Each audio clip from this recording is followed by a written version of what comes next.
order dan lain-lain itu kerjaannya sales, gitu ya. Oke. Jadi hari ini kita akan batasi tentang high impact marketing itu apa. Jadi nanti di akhir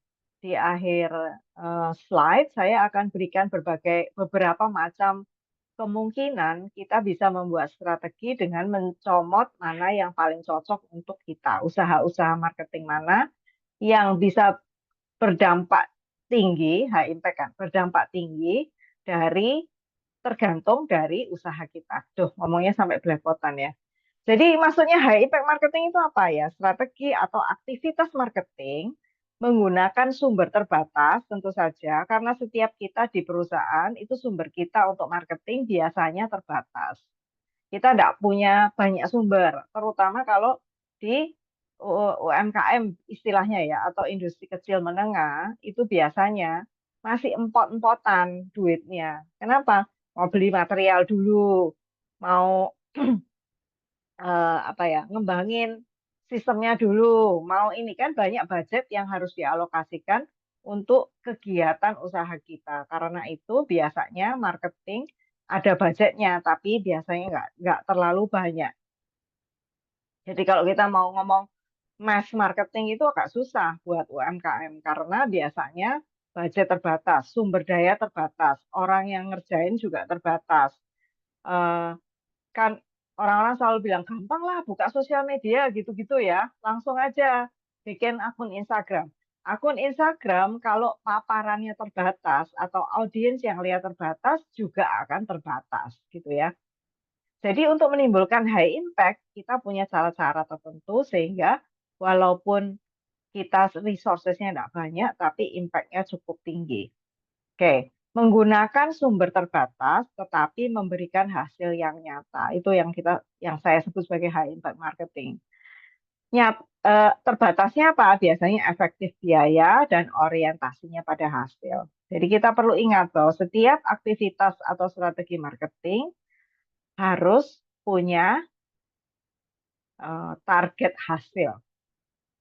Jadi target hasil ini bisa macam-macam ya, KPI-nya bisa macam-macam, apa levelnya bisa macam-macam. Oke, lanjut Pak. Hari ini saya di asisten nih, jadi pokoknya harus ngoceh tok gitu ya. Jadi sebelum masuk ke high impact marketing, sikap mental yang perlu dilatih supaya kita bisa apa ya? Ini sebenarnya general pada bisnis kita punya sikap mental seperti ini. Tapi kalau khusus di marketing, itu ujiannya jauh lebih berat karena ada hal-hal yang kita harus lakukan berulang-ulang sampai menemukan eh, pola yang paling efektif. Sikap mental yang perlu dilatih apa ya? Konsisten, tentu saja. Semua orang ngomong usaha yang mesti konsisten. Apalagi aktivitas marketing, kalau nggak konsisten ya udah bye-bye. Setia pada proses. Kalau tadi di depan diputarkan itu salah satu value-nya KBC adalah loyal to process. Kadang-kadang pada waktu kita melakukan proses marketing, kadang-kadang kita tidak merasa bisa merasakan hasilnya. Setia pada proses itu tidak sama dengan ya wes lah pokoknya sudah tak kerja no gitu ya. Pokoknya sudah tak kerjakan, aku nunggu aja. Kan aku setia menunggu gitu ya. Nggak begitu. Setia pada proses itu adalah sesuatu yang sifatnya aktif. Setia itu aktif gitu. Terus adaptif. Jadi tidak ada satupun dari kita yang punya usaha yang kita tidak adaptif. Dari segala aspek kita digempur, berarti kita harus bisa beradaptasi. Kenapa saya pilih adaptasi instead of inovasi? Karena inovasi itu ngomong tentang mengembangkan produk. Kalau adaptif itu atau mengembangkan sesuatu yang baru. Kalau adaptif itu artinya kita punya produk, terus kita melihat konsumen kita seperti apa, kita melihat pangsa pasarnya seperti apa, kita melihat kondisi situasi di usaha kita seperti apa, terus kita beradaptasi terhadap keadaan itu, terhadap kondisi-kondisi itu, dan kemudian menghasilkan sesuatu yang lebih konkret gitu ya. Nanti kita akan lihat bagaimana aplikasinya di bisnis kita. Saya mau kita belajar dari teladan kisah Yusuf di Kejadian 37. Kenapa kok saya tulis semua ya? Kejadian 37, 39 sampai 50. Kalau Bapak Ibu nanti lihat di kitab Kejadian terdiri dari 50 pasal. Ya, 50 pasal.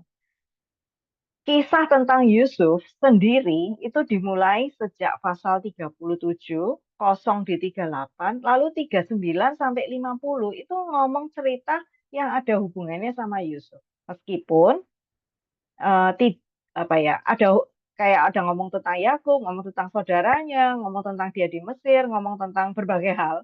Tapi kisahnya seputaran tentang Yusuf.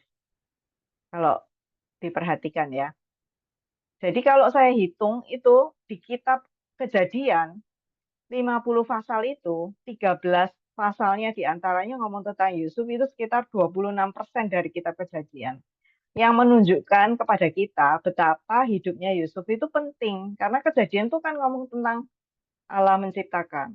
Dulunya kosong, gitu kan ya. Kejadian 1 ayat 1. Ngomong tentang bagaimana Tuhan menciptakan dan bagaimana eh, bangsa Israel atau Yakub itu dimulai. Nah, sekarang kalau kita ngomong Israel atau nama Yakub, di Kejadian itu hanya 11 pasal. Lebih sedikit daripada Yusuf, 11 pasal. Kalau 11 pasal, saya ngomong angka aja ya. Kita orang bisnis kan ngomong angka. Cuma 22% dibandingkan Yusuf yang 26% gitu ya. Saya tidak bilang bahwa kisah Yakub tidak penting, enggak. Tapi prioritasnya kelihatan banget dan memang Yakub ada di pasal-pasal cerita tentang Yakub itu ada di pasal-pasal di cerita tentang Yusuf juga gitu ya. Nah, Abraham sendiri yang Bapak orang percaya, kalau Bapak Ibu nanti lihat di Kejadian, itu cerita tentang Abraham itu di 14 pasal. Jadi kira-kira lebih sedikit daripada Yusuf gitu ya. Yakub 11, Yusuf 13, Abraham 14. Saya sudah periksa-periksa, tapi kalau Bapak Ibu lihat kayaknya nggak cocok nih. Coach yang ngomongnya salah, nanti ngomong ya, ditulis ya. Kalau ada saya yang keliru, silakan di apa dikasih masukan. Jadi ngomong tentang kisah Yusuf, selain tadi itu penekanan di Alkitab, di kitab Kejadian seperti itu, yang menarik buat saya adalah kejadian terakhir, kejadian 50, ya, kalau Bapak Ibu nanti lihat, itu ditutup dengan satu perikop yang ngomong tentang Yusuf meninggal. Jadi kayak hidupnya dia mulai sampai ditutup, waktu saya baca kitab Kejadian, waktu itu baca bersama Alkitab yang 2 pasal setiap hari itu, waktu sampai di akhirnya Kejadian, saya, wah, keren Rek Yusuf ini. Kitab Kejadian pasal 50 ditutup perikop perikop terakhir ditutup oleh kisah Yusuf meninggal. Tuh ya. Ngomong tentang Yusuf tuh tinggal di Mesir sama keluarganya, hidup sampai umurnya 110 tahun, terus dia melihat cucunya, keturunannya. Terus dia bilang, aku akan mati, ngomong sama saudaranya. Cerita tentang kematian Yusuf ya. Terus Yusuf bilang, tolong tolong kalau kamu pulang ke ke apa Israel, bawa tulang-tulangku dari sini. Dia nggak mau dikubur di Mesir gitu ya. Dan di ayat terakhir di Kejadian 50 ayat 26 ngomong gini, kemudian matilah Yusuf berumur 110 tahun, mayatnya dirempah-rempahi dan ditaruh dalam peti mati di Mesir. Gitu ya. Jadi kayak kita bayangin drama, terus hidupnya Yusuf itu mulai di pasal 37, terus bla bla bla bla bersama dengan saudaranya bla bla bla, habis di selesai. Yang menarik dari kisah Yusuf, kalau teman-teman ini adalah kisah Alkitab yang paling sering diceritakan menurut saya ya. Yusuf itu mengalami banyak sekali kejadian di dalam hidupnya yang kalau dia tidak sabar, kalau dia tidak konsisten, kalau dia tidak setia, kalau dia tidak adaptif, tidak akan diceritakan seperti di Alkitab sekarang gitu ya. Tidak akan kita tahu ceritanya. Betapa dia mengalami kayak apa ya, kemalangan. Kalau kemalangan itu kan ada dua. Kemalangan yang kita bikin sendiri. Jadi misalnya kita ngutang-ngutang-ngutang tapi nggak bisa balik. No, nah itu kemalangan yang kita buat sendiri. Betul ya? Jadi apa yang kita buat itu ada akibatnya terhadap diri kita sendiri. Tapi ada kemalangan yang tidak dibuatnya sendiri. Walaupun mungkin dipengaruhi, tapi tidak dibuat sendiri. Bukan dia yang lakukannya. Jadi dijual oleh saudara-saudaranya sampai ke Mesir, jadi budak di Mesir, di apa namanya? Diingini oleh istri Potifar, sudah kerja baik-baik, diingini oleh istri Potifar, difitnah, masuk penjara, bukan salahnya dia gitu ya. Dia nggak melakukan apa-apa. Justru sebetulnya kalau dilihat dari kacamata Alkitab, Alkitab melihat Yusuf ini sangat setia loh gitu. Coba dia mau sama istrinya Potifar bisa kaya loh dia pada saat itu instantly gitu. Karena kalau pada waktu masuk penjara dia nggak tahu masa depannya akan seperti apa, nggak ngerti. Tapi cuma dia berpegang, aku nggak bisa, aku tidak bisa melakukan sesuatu yang berdosa terhadap Allah gitu ya. Nah, dari sikap mental yang seperti ini kalau diaplikasikan pada pekerjaan, seperti apa kalau diaplikasikan dalam usaha? Ya konsisten. Kalau ada yang belum berhasil, yuk kita lihat lagi. Tapi bukan berarti tidak konsisten dan tidak setia dan beradaptasi itu sangat penting gitu ya. Karena kalau kita lihat misalnya nih, eh, di- kita baru ngomong tadi baru tanda tangan akte gitu ya. Terus saya bilang sama notarisnya, tahu nggak Pak, kalau di Surabaya itu sudah ada aturan dan sudah di endorse apa ya namanya, didorong untuk dilakukan. Satu rumah tidak boleh lebih dari 3 kakak. Satu alamat tidak boleh lebih dari 3 kakak di Surabaya. Sehubungan dengan itu, sekarang ini kalau nggak tahu Bapak Ibu kalau di Surabaya ya, Bapak Ibu kalau sudah dapat edaran dari RT RW itu ya, saya kan ada di grupnya RT RW-nya tempat tinggal saya ya, dikasih tahu gini, kalau tidak dikonfirmasi oleh Pak RT RW-nya bahwa orang yang sama tinggal di tempat itu sesuai kakak, akan diblokir kakaknya. Dilaporkan kepada Pemkot Surabaya, terus diblokir kakaknya. Kalau kakaknya diblokir, berarti kalau perlu apa-apa sama KTP karena sekarang semuanya sudah online, berarti tidak bisa harus buka blokir. Itu ada ngurus lagi gitu ya istilahnya. Kenapa begitu? Karena harapannya eh, di Surabaya ini tidak akan ada orang asing yang tinggal lama di Surabaya. Sorry, salah. Tidak tinggal di Surabaya, tapi kakaknya di Surabaya gitu ya. KTP-nya Surabaya, tapi sudah nggak tinggal di Surabaya lama. Nggak pindah gitu ya. Jadi artinya kalau dia kerja di Jakarta sudah 10 tahun, tapi KTP-nya tetap Surabaya gitu kan. Kalau rumahnya sudah tidak ada di Surabaya, tapi KTP-nya tetap di Surabaya kan aneh gitu. Pasti ada sesuatu kenapa nggak pindah atau malas ngurusnya atau dan lain-lain. Padahal kalau sekarang semuanya online. Nah, kalau dengan asumsi peraturan pemerintah yang terus berkembang, atau misalnya NPWP dipadankan dengan NIK, sekarang kan nggak bisa ngeles lagi tuh. Malah setelah ini konsekuensinya mereka yang berumur 17 tahun yang mengurus KTP akan langsung dianggap sebagai NPWP. Jadi anak-anak kita atau adik-adik kita atau ponakan kita yang akan mengurus KTP umur 17, nomor yang sama itu akan dianggap sebagai nomor pajak, nomor wajib pajak. NPWP itu apa? Nomor wajib pajak, ya, nomor wajib pajak gitu ya. Artinya, ke depannya tidak ada seorang pun warga negara Indonesia yang tidak punya kewajiban pajak. Gitu. Kalau sudah dewasa 17 tahun, punya KTP otomatis adalah wajib pajak. Nah, peraturan-peraturan ini terus berubah gitu ya. Saya nggak tahu di industri-industri tertentu kayak misalnya saya agen real estate gitu. Ada aturan-aturan pemerintah yang berubah. Oh ya, nomor pokok wajib pajak. Ya, terima kasih Pak Charles. Jadi aturan-aturan di sekitar industri kita berubah. Ada industri-industri sekarang yang dibilang katanya kalau high risk itu lebih beda lagi izinnya daripada yang medium risk atau yang low risk gitu. Jadi pada waktu kita misalnya bikin PT, walaupun PT kecil atau bikin badan usaha, itu ada ketentuan-ketentuan nanti yang dilihat berbasis resiko. Kan kita ada namanya NIB, ada KLBI, izin-izin itu ya. itu kan dilihat berbasis resiko. Apakah kita perusahaannya resiko tinggi, rendah, atau sedang. Karena itu makanya kita perlu nih punya, sebagai pengusaha kita perlu punya sikap mental yang dilatih terus-menerus. Nah, malam ini kan kita ngomong konteksnya marketing ya. Pak, boleh lanjut Pak slide-nya. Jadi kisah Yusuf itu, nah, memberi kita semua bagaimana meneladani apa yang Yusuf lakukan. Terus Bu Dokter bilang di bidang kesehatan 1 bulan bisa terbit 2 sampai 5 peraturan baru. Nah, ini tadi kalau di 3 hal tadi ya, konsisten, loyal to proses, sama adaptif. Bagaimana kita dengan produk kita sekarang? Karena mengeluarkan produk itu nggak bisa 1 bulan terbit terbit 2 atau 3 produk, agak susah kan ya.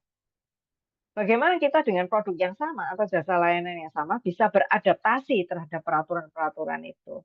Ditweak gimana supaya supaya bisa tetap patuh kepada aturan, tapi kita punya produk bisa diadaptasikan, gitu ya.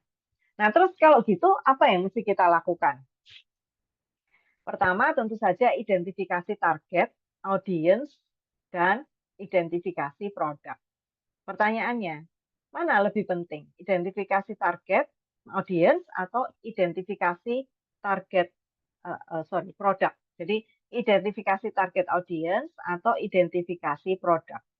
Kadang-kadang kita nggak sadar kalau kita punya produk itu sebetulnya kalau kita identifikasi lebih lanjut, itu kita bisa dapat produk sempilan lainnya.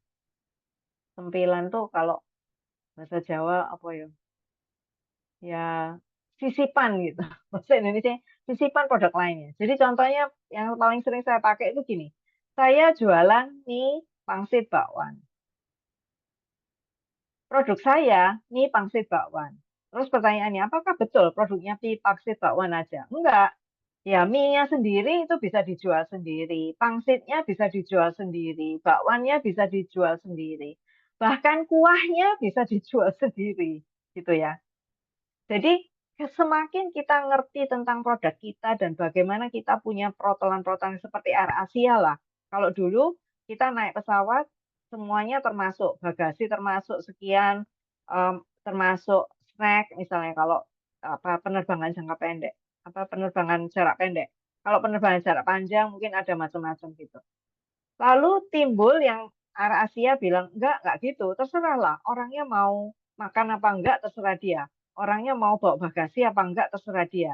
Jadi semua orang punya pilihan untuk menentukan aku mau produk apa, protolannya kayak apa, tak mix match-nya kayak apa. Kalau kita punya produk, apakah kita bisa melakukan itu? Bisa. Tadi ya contohnya mie pangsit bakwannya. Terus kemudian identifikasi produk. Target audience. Siapa target audience? Ini kayak ilmu marketing itu ilmu marketing 1 gitu ya, atau 0 gitu ya. Kalau kita nggak ngerti target audience, kita nggak ngerti produk, itu nggak bisa kita bikin marketing yang bisa high impact. Agak susah.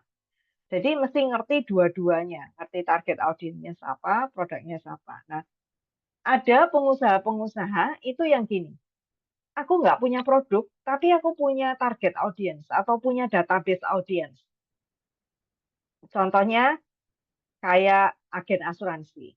Misalnya, punya data, saya sudah puluhan tahun jadi agen asuransi misalnya gitu ya. Terus saya punya database tuh mungkin kira-kira sekian gitu. Atau katakanlah kita ngomong 1.000 misalnya. Saya sudah puluhan tahun jadi agen asuransi merek A gitu misalnya. Terus satu kali saya kepingin punya, kepingin apa namanya, pergi ke asuransi merek B gitu.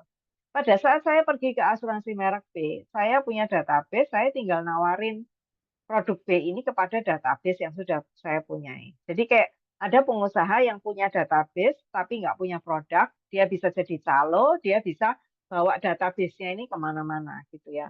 Tinggal dia segmentasi aja database-nya ini sebenarnya cocok untuk produk apa. Jadi punya audiensnya dulu, baru nentuin produknya. Di sisi lain, ada orang pengusaha yang punya produknya, tahu produknya, nyari targetnya siapa yang beli ini. Jadi misalnya kalau saya punya paling gampang apa ya, jualan kue gitu atau jualan masakan. Masakan saya ini kira-kira harganya berapa, kira-kira audiensnya siapa, masakan saya ini untuk siapa gitu. Kalau kita misalnya ngomong makanan catering sehat, misalnya catering sehat itu apa? Atau catering vegan, beda kan ya? Catering sehat tuh non vegan, tapi kalau catering vegan itu biasanya ada yang nggak sehat, ada yang sehat, nggak selalu sehat kan gitu. Jadi katakanlah kita ambil satu contoh, saya punya catering vegan. Berarti customer saya yang terutama, yang core, yang bakalan beli catering vegan itu siapa? Ya pasti vegan, orang vegan. Nah, orang vegan ini di mana? Punya duit berapa untuk bayar saya? Apakah vegannya yang high class atau medium atau low class? Jadi itu perlu membuat strategi, itu perlu duduk, mikir untuk menentukan kira-kira audiens saya seperti apa. Gitu ya.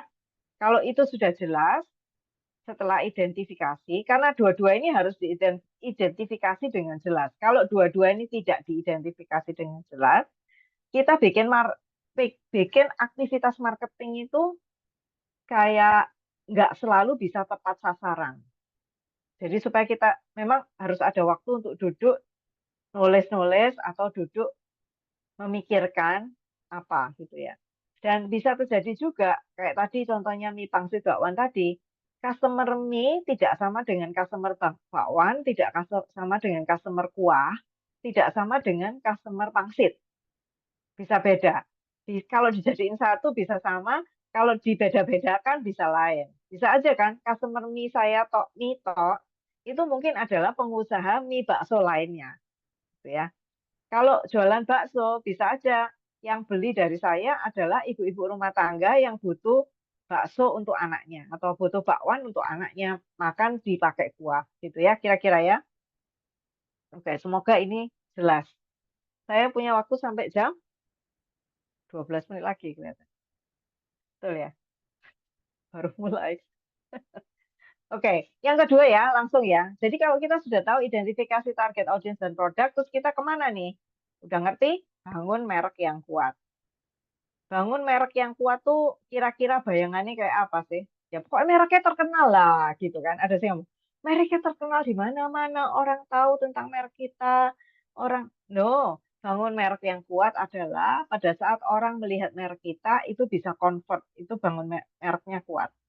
Let's say kita jalan di Raya Kertajaya Indah Surabaya nih. Maaf ya yang luar kota. Ini kayaknya semua luar kota soalnya. Kalau misalnya kita jalan di jalan raya, ada balihonya McDonald, McDonald atau balihonya KFC. Kalau kita lihat itu, kira-kira kita mikir apa? Oh iya, ya.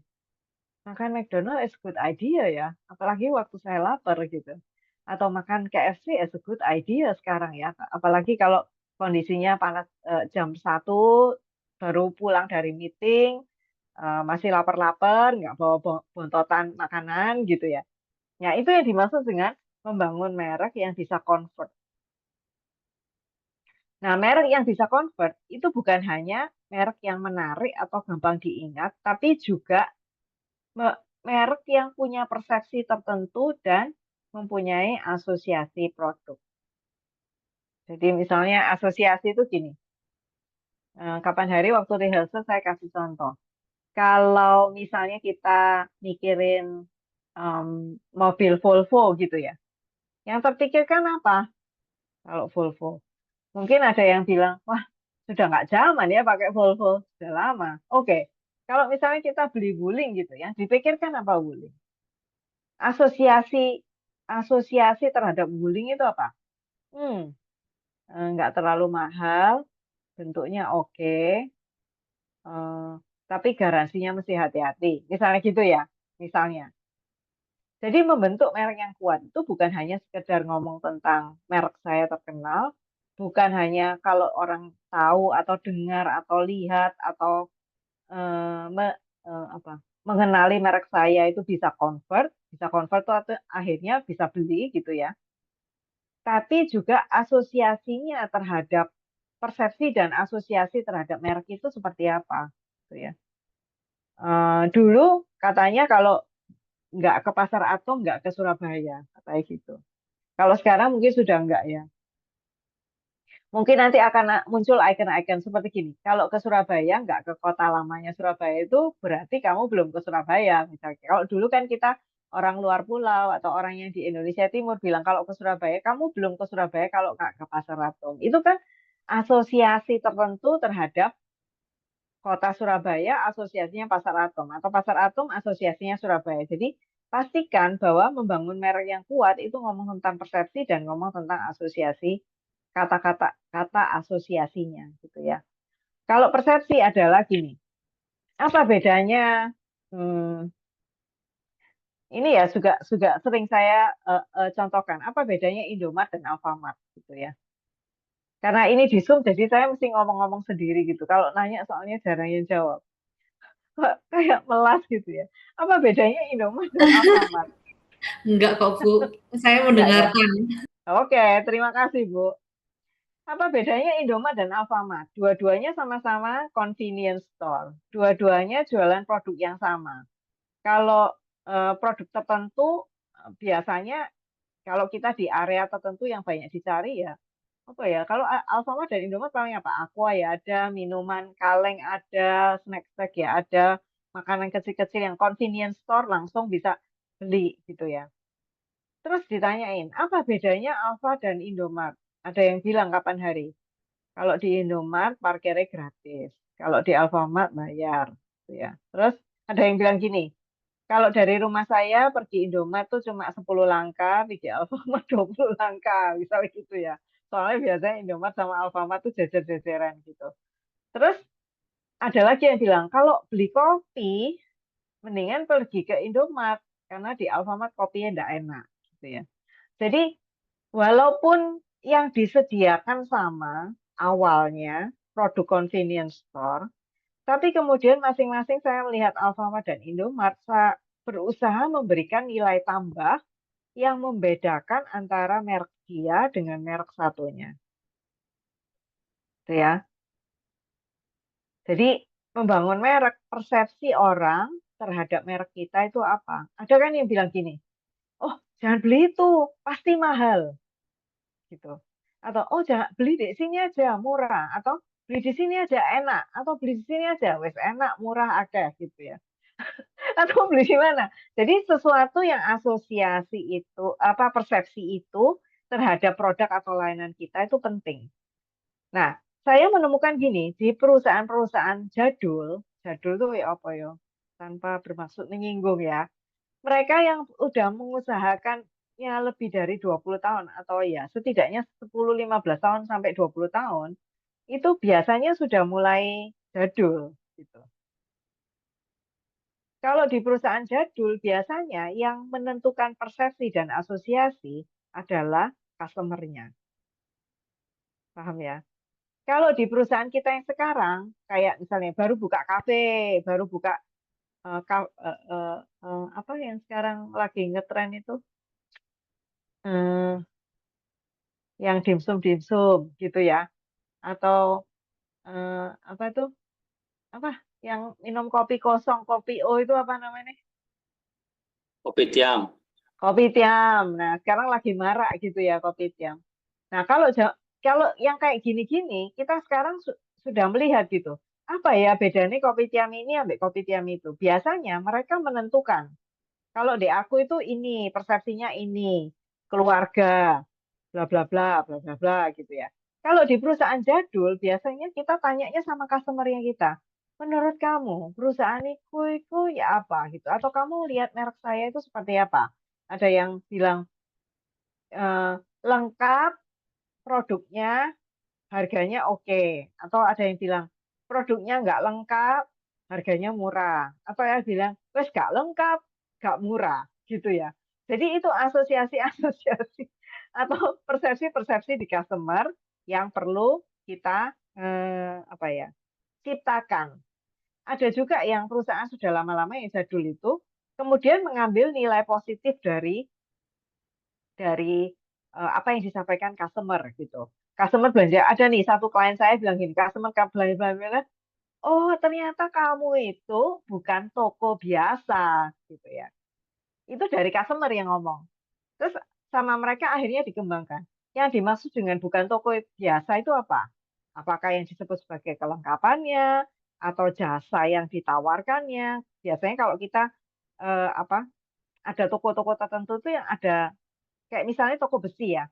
Toko besi itu kan ada jasa lanjutannya. Jasa lanjutnya misalnya metal cutting gitu. Itu kan jasanya. Tapi materialnya ngambil dari toko atau misalnya bikin jasa teko terhadap metalnya atau terhadap besi yang mereka punya.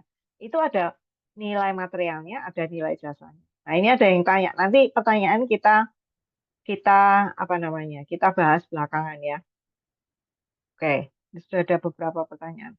Terus setelah itu, setelah kita membangun merek yang kuat, kita sudah menentukan asosiasinya apa, persepsi brand kita apa, brandnya mau kayak apa, dipanggilnya apa, personality-nya kayak apa, baru kita ngomong tentang konten marketingnya. Karena konten marketingnya itu nanti adalah terjemahan dari apa yang kita sudah tulis tadi tentang identifikasi target audience, produk, dan membangun merek yang kuat, itu terus apa diolah dan dimasukkan di dalam konten. Kalau kita ngomong bahasanya sekarang konten ya, kita mau bikin flyer, kalau zaman dulu mau iklan di koran, kalau zaman dulu iklan di radio sekarang masih ada gitu, mau berupa adlibs atau mau berupa iklan panjang atau berupa itu semua kita bicaranya tentang konten. Kalau di sosial media kita ngomong tentang kontennya Instagram, kontennya Facebook atau kontennya TikTok barangkali atau kontennya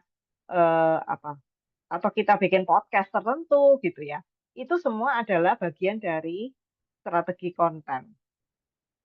Nah, kemudian setelah kita buat konten, kita launchkan kontennya. Either pakai platform macam-macam ya, bisa pakai Google My Business, bisa pakai many platform. Lalu setelah kita masukkan, terus kita lihat kita beradaptasi terhadap hasilnya. Biasanya yang jarang dilakukan adalah mengukur hasilnya. Jadi kalau misalnya kita masuk di IG contohnya, kalau pakai platformnya IG, satu konten yang kita post itu berapa yang like, ya berapa yang share, berapa yang komen, komennya apa, gitu ya. Terus kita bandingkan sama, karena itu perlu konsisten tuh tadi ya. Jadi kalau misalnya kita konsisten, misalnya kalau di standarnya Instagram setidaknya satu hari satu konten. Tapi kalau kita mau agak lebih ngotot gitu ya, lebih efektif kalau satu hari dua konten. Nah, satu hari dua konten itu cari jamnya. Itu kalau orang yang marketing benar-benar ngelihat angka, bukan hanya ngelihat konten, tapi ngelihat angka di balik konten. Kalau di Instagram itu kan ada namanya professional dashboard. Kalau kita klik professional dashboard, kita bisa tahu nih reach-nya berapa, follow-nya berapa, kalau kita beriklan di situ hasil iklannya seperti apa, yang ngelihat siapa, terus berdasarkan iklan itu yang follow dari post iklan itu siapa gitu ya. Jadi marketing sebetulnya ngomong banyak tentang analisa data, ngelihat perilaku, ngelihat pola, ngelihat macam-macam. Terutama kalau sekarang kita di sosial media itu semuanya sekarang menyediakan analitik data. Kenapa? Karena analitik data itu berguna untuk mereka menentukan algoritma. Sebetulnya gitu ya. Bagi Instagramnya, mereka bisa punya algoritma. Bagi kita mesti tahu nih, oh berarti konten seperti apa yang lebih disukai, mana yang tidak disukai. Terus kalau kontennya begini, apakah mereka ada create respon atau enggak? Kalau kontennya begini, create respon apa enggak? Endingnya sebetulnya gini, kalau kita bisa create respon atau respon orang melihat iklan atau melihat postingan kita, berarti kita lihat responnya seperti apa gitu ya. Itu nanti ada yang kita sebut sebagai funneling.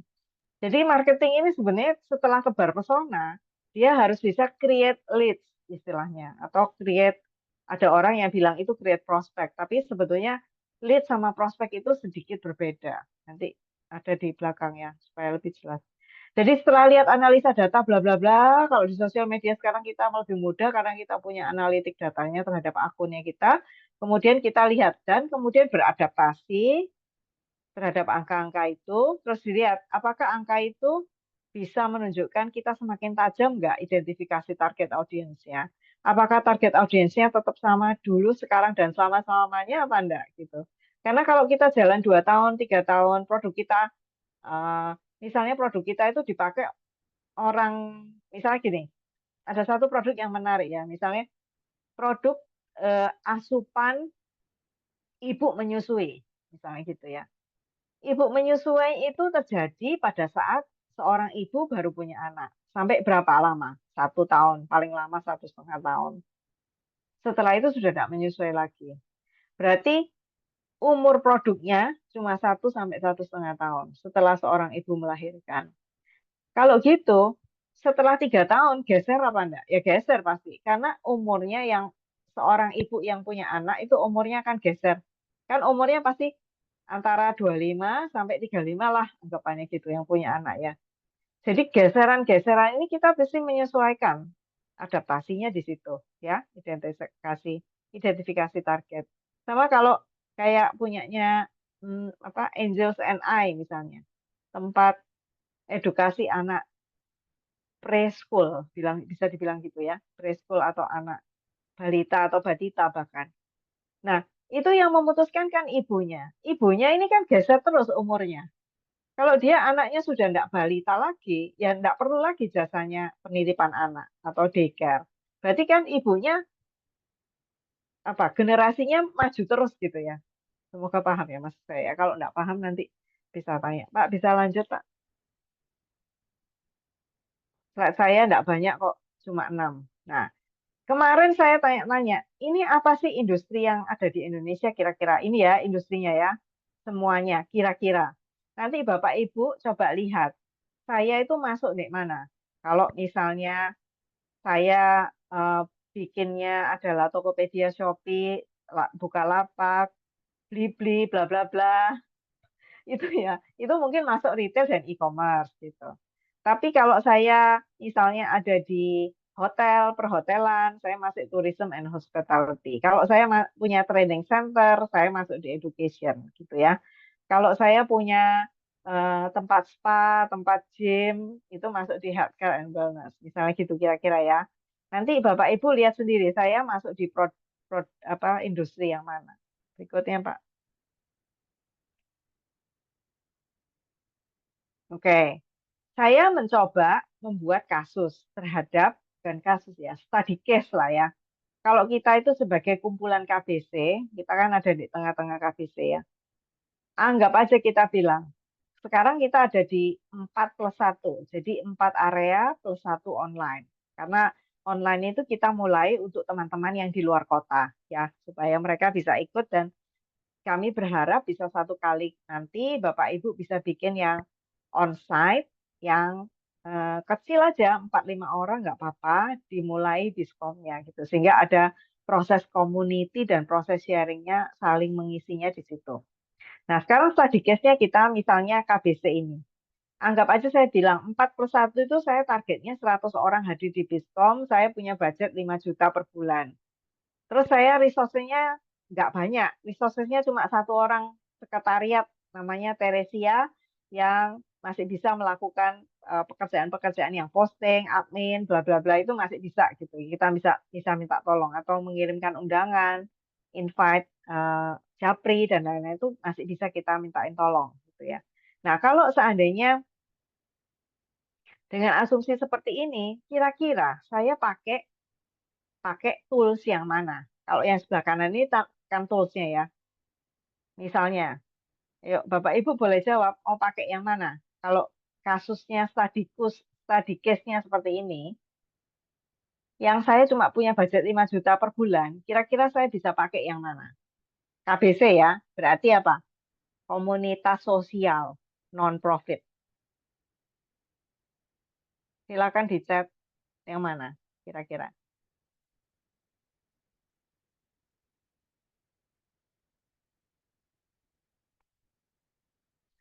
Ambil 3 aja, 3 yang teratas.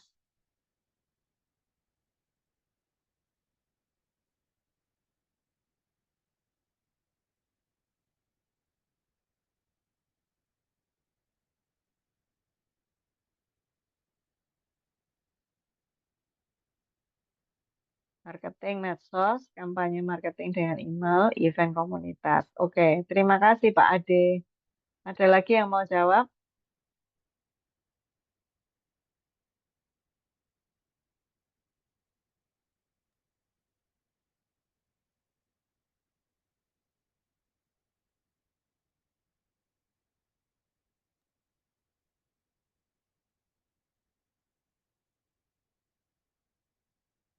Konten berkualitas, event promosi lokal. Oke, karena local event ya.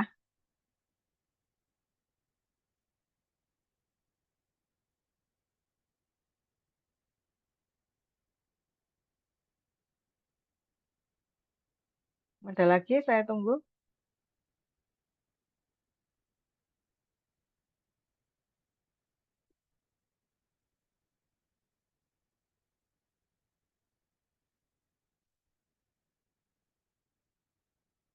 Konten berkualitas, kok podo kabeh?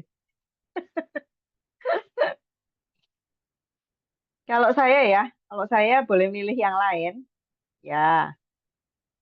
Kalau saya boleh milih yang lain, saya akan milih ini, partnership dan kolaborasi, program retensi, karena kita punya banyak alumni di KBC, alumninya banyak ya, alumni apa, KEM itu sudah ribuan kayaknya. Terus partnership dan kolaborasi, program retensi, sama event komunitas. Gitu. Bahkan kalau kita melakukan ini mungkin budgetnya 5 bulan dipakai untuk retensi doang kali. Kalau partnership dan kolaborasi biasanya kan nggak pakai bayar karena saling menguntungkan gitu ya. Biasanya kita sediakan ya udah kamu boleh deh promo di tempat di Biskomnya kita dikasih waktu 5 menit atau saling berkenalan boleh datang dan boleh memperkenalkan produknya di event Biskom yang onsite dan ada waktunya gitu ya. Oke, terima kasih untuk partisipasinya menulis chat. Lanjut Pak Edward, slide-nya. Terima kasih. Nah, sekarang Bapak Ibu nanti saya kasih PR ya. PR-nya itu adalah membicarakan dengan partner bisnis atau kalau usaha keluarga dibicarakan di keluarga atau dengan suami dan istri gitu ya. Jadi kalau saya mau create leads, tadi setelah identifikasi produk dan identifikasi target audience, saya create leads, itu saya kira-kira pakai apa metodenya?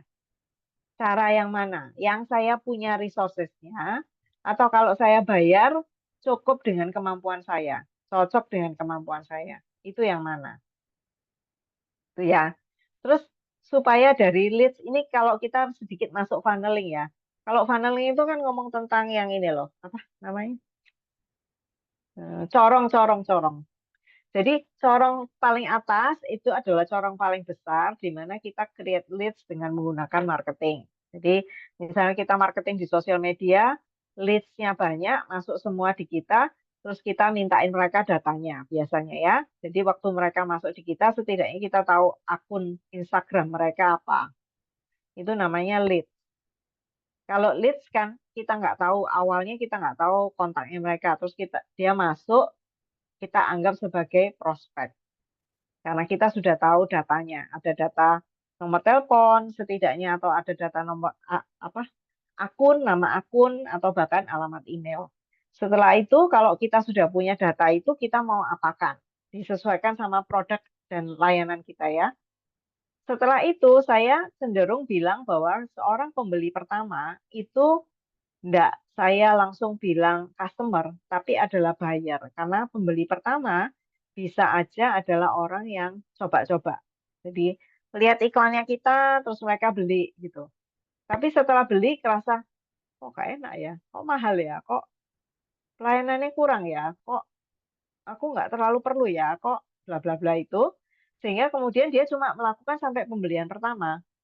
Pembelian keduanya dia nggak beli lagi. Berarti dia nggak jadi customer kita, cuma jadi buyer pertama kali aja. Nah, kalau dia sudah bayar pertama kali, bagaimana kita meyakinkan dia untuk beli lagi yang kedua? Nah, saya asumsikan kalau beli kedua itu boleh dibilang sebagai customer, gitu ya. Kalau customer kan kita punya ada program lain, bagaimana cara membuat dia setelah beli kedua, beli ketiga, beli keempat, beli kelima, beli keenam, dan selanjutnya. Jadi ini alat yang kalau create lead saya pakai metode apa, terus kalau sudah ada leads-nya, terus dapat datanya, saya jadikan dia prospek supaya dia mau mengikuti lanjutan bersama saya dan beli pertama kali, saya mesti apain sama dia aktivitasnya. Setelah dia beli pertama kali, saya mesti ngapain lagi sama dia supaya dia beli yang kedua, terus sampai di customer beli ketiga, keempat, kelima, dan keenam, dan selanjutnya. Gitu ya. Oke. Ini sebetulnya Anda atau Bapak Ibu bisa masukin metode ini sebanyak-banyaknya tidak apa-apa. Nanti di metode itu tinggal dicentang-centang aja. Oke, aku mau lakukan ini untuk create leads, misal gitu. Atau saya sudah punya customer banyak banget. Dari usaha sudah 20 tahun tuh berarti customernya sudah banyak datanya. Nah, kalau customernya sudah banyak, datanya sudah ada, biasanya pertama kali yang saya minta untuk dilakukan adalah update data. Apakah data customer kita itu update atau tidak? Atau mereka nggak bisa dikontak lagi, atau nomor teleponnya hilang, atau nomor teleponnya sudah nggak update, mereka ganti nomor kita nggak tahu, bla bla bla. Itu agak beda perlakuannya dibandingkan mereka. Jadi biasanya saya kalau misalnya perusahaan-perusahaan yang sudah lama, setidaknya 10 tahun sudah punya database, saya pertama kali minta mereka untuk bersihkan data. Bersihkan data itu artinya kita lihat update apakah data yang kita punya ini benar-benar bisa dikontak semua atau cuma kelihatan banyak tapi ternyata nggak bisa dikontak karena kontaknya sudah berubah atau orangnya sudah nggak usaha itu lagi atau orangnya sudah nggak mau beli produk kita lagi atau sudah jajan sama kompetitor atau whatever ya. Banyak alasan kenapa seorang customer itu nggak beli lagi sama kita. Nah, saya memang jadikan satu karena saya lihat tempatnya sudah nggak cukup. Jadi di bawah itu YouTube, podcast, books, IG, FB, TikTok, dan etc. Itu sebetulnya bisa dibikinkan satu kotak sendiri-sendiri. Karena setiap platform punya karakteristik yang berbeda dan usaha di dalam membuat konten di setiap platform itu usahanya beda. Paling gampang misalnya gini, kalau YouTube kita sekarang masih boleh ya, kalau YouTube yang agak panjang masih oke. Tapi kalau YouTube yang untuk entertain biasanya nggak terlalu panjang. Misalnya nggak lebih dari 15 menit. Berarti kan kita mesti shoot dan usually YouTube itu butuh video yang landscape misalnya. Kalau TikTok butuh video yang portrait. Nah, itu aja sudah beda format. Walaupun source formatnya sama, tapi pada waktu dimasukkan di platform tertentu, itu kita mesti adjust supaya sesuai sama format yang diminta oleh platformnya. Pertanyaannya sekarang gini, loh, kan bisa sekarang, walaupun di IG itu nggak harus landscape kan bisa. Ini ada yang bocor, Pak. Nggak, tolong di mute ya. Nah, walaupun bisa di-adjust, ya bisa. Tapi kita pingin kalau kita posting itu pastikan bahwa post kita itu optimal. Karena setiap platform itu sudah punya ininya. Ya, kalau kita mau pakai YouTube Short gitu ya, YouTube Short tuh portrait bukan landscape. Tapi kalau YouTube yang biasa ya landscape, bukan portrait gitu ya. Jadi pastikan kita punya format yang cocok sesuai sama yang platform yang kita pakai. Itu akan menghasilkan apa hasil tampilan yang lebih optimal atau dilihat orang lebih enak sehingga orang lebih kerasan gitu ya. Lebih kerasan lihat di akun kita dan kepingin kembali ke akun kita untuk lihat lagi. Demikian juga di podcast ya. Podcast kan banyak macam sekarang. Podcastnya ada yang di YouTube, ada podcast di Spotify, ada yang di Google apa tuh? Yang podcastnya Google cuma voice doang, ada yang punyanya Indonesia yang namanya Voice gitu ya. No, voice atau noise gitu ya. Ya, kayak gitu-gitu. Jadi kita mesti perhatikan hal-hal tersebut karena mereka semua itu punya marketnya sendiri-sendiri. Berapa tahun terakhir ini saya baru tahu bahwa ternyata penggemar YouTube itu ternyata lebih banyak laki-laki daripada perempuan. Misalnya gitu. Berarti kalau saya punya produk tertentu yang segmennya adalah laki-laki, berarti saya mestinya kalau ditanya apakah di YouTube atau di mana ya, saya mungkin harus masuk ke YouTube gitu misalnya ya. Itu salah satu penerjemahannya. Saya melihat di kalangan profesional terakhir-terakhir ini banyak orang yang sudah mulai menulis buku. Kalau Bapak Ibu terakhir ke Gramedia itu sebagai indikator ya, bukan indikator utama tapi indikator bahwa buku novel Indonesia itu sangat banyak, sangat-sangat banyak. Aku agak surprise lah, saya agak surprise. Terakhir pergi ke Gramedia minggu lalu, selama ini tidak pernah, jarang sekali pergi karena saya punya asupan buku dari online, membership online gitu ya. Dan saya jarang baca buku bahasa Indonesia sehingga saya tidak tahu bahwa ternyata di Gramedia itu sekarang banyak banget variasi novel yang ditulis oleh orang Indonesia. Nah, belakangan saya lihat di beberapa post itu ya, orang-orang profesional tuh mulai menulis buku. Menulis buku, kenapa kok menulis buku? Apakah for the sake of jualan bukunya? Enggak.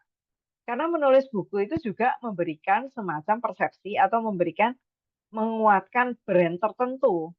Jadi kalau kita nulis buku itu kita bisa nulis penulis buku bla bla bla judulnya apa? Apa? Self talk misalnya gitu ya, atau pillow talk judulnya gitu ya. Nah, itu bisa jadi salah satu sarana untuk promosi dan sudah dilakukan oleh berbagai publisher di seluruh dunia yang mempublish buku-bukunya pengusaha-pengusaha atau mempublish buku-buku orang profesional yang menulis tentang sesuatu gitu ya. Misalnya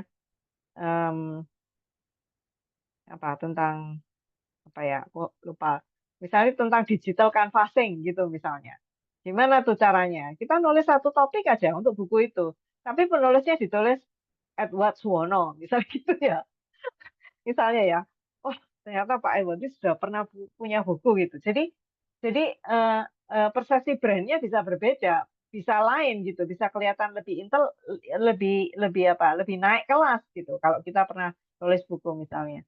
Jadi itu menurut saya belakangan-belakangan ini saya perhatikan juga bahwa buku itu juga jadi salah satu sarana yang baik untuk kita bisa create perception atau create asosiasi atau create brand. Terus tentu saja IG, Facebook, TikTok, macam-macam ya, atau ada yang online-online itu ya, toko online dan macam-macam itu sebetulnya adalah sarana. Bahkan sekarang saya melihat sebetulnya kalau kayak misalnya Tokopedia itu bisa dijadikan sarana juga untuk kita promo barang tertentu sebetulnya. Again, tadi kita bilang ya bahwa setiap platform punya kekuatannya sendiri, punya kekurangannya sendiri. Setiap platform punya identifikasinya sendiri terhadap produk atau terhadap jasa. Jadi kita mesti pinter-pinter milih, pinter-pinter melihat, pinter-pinter mengecek data analisanya. Karena semakin kita tajam terhadap produk kita atau semakin kita tajam terhadap target audience, konten kita itu akan jauh lebih tajam juga. Kalau kita nggak ngerti target audience-nya, konten kita itu jadi kayak sembarangan gitu. Ya untuk semua orang. Come on man, nggak ada satu produk itu yang bisa memuaskan semua orang gitu kan. Satu produk itu pasti punya pembelinya sendiri, pasti punya marketnya sendiri. Dan kita tuh nggak akan sanggup kalau kita punya market yang gede gaban. Kalau kita ngomong menengah kecil ya, usaha menengah kecil. Karena saya tahu rata-rata di sini mungkin 80-90% adalah usaha menengah kecil. Oke, lanjut Pak. Sudah 20-20. Oke. Rasanya ini slide saya yang terakhir ya. Slide saya yang terakhir. Oke, berikutnya Pak, langsung dibuka aja. Nah, ini ada diskusi kan Pak? Diskusi kelompok ada kan ya? Di sini ya. Betul, Bu. Ini Oke. gini, ini kan cuma jumlah 15, Coach. Ya, Apakah kita langsung open aja tanpa diskusi boleh. kelompok langsung di dalam grup ini ya? Karena cuma Boleh. gitu ya. Nah, Oke. nanti Itu kan aja. saya pinginnya mungkin Bapak Ibu bisa coba gitu ya, melihat-lihat ya. Pilih salah satu dari 4. Jadi misalnya saya mau konsentrasi pada create list aja, saya mau konsentrasi pada prospek aja, saya mau konsentrasi pada buyer aja, saya mau konsentrasi pada melakukan tindakan marketing untuk customer aja, misal gitu ya. Pilih salah satu dari 4 tahapan, lalu tentukan aktivitas atau metode marketing yang ingin Anda lakukan dalam waktu dekat dan diskusikan dengan teman kelompok Anda atau diskusikan di sini. Nah, sementara Bapak Ibu mulai melihat-lihat, nanti mungkin sudah jelas ya ini apa namanya tugasnya yang perlu dilakukan, tugasnya, PR-nya ya. Terus minta tolong mundur 2, Pak, mundur 2 slide.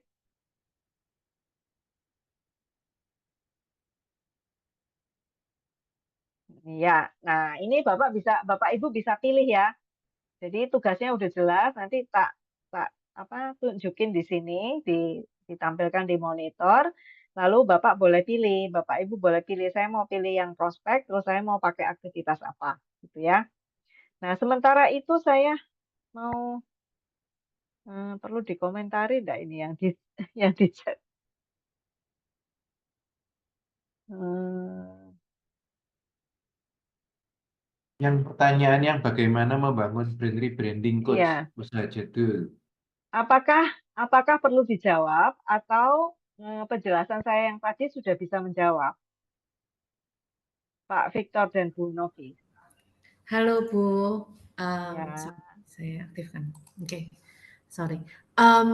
Menurut saya ini kan tanya juga untuk orang tua saya sih, lebih usaha jadul dan mereka itu kan harapannya kan saya kayak meneruskan begitu. Tapi saya sendiri juga masih bertanya-tanya gimana caranya meneruskan usaha itu. Yang saya tadi lihat itu pastinya customer ya Bu ya, bukan create leads. Tapi ya. masalahnya customer yang lama itu kalau orang tua saya itu sukanya kontak-kontak tuh kalau udah selesai itu ya dibuang begitu kan sayang ya Bu. Padahal customer tuh datang itu ke toko offline itu kan sangat langka ya Betul. sekarang gitu.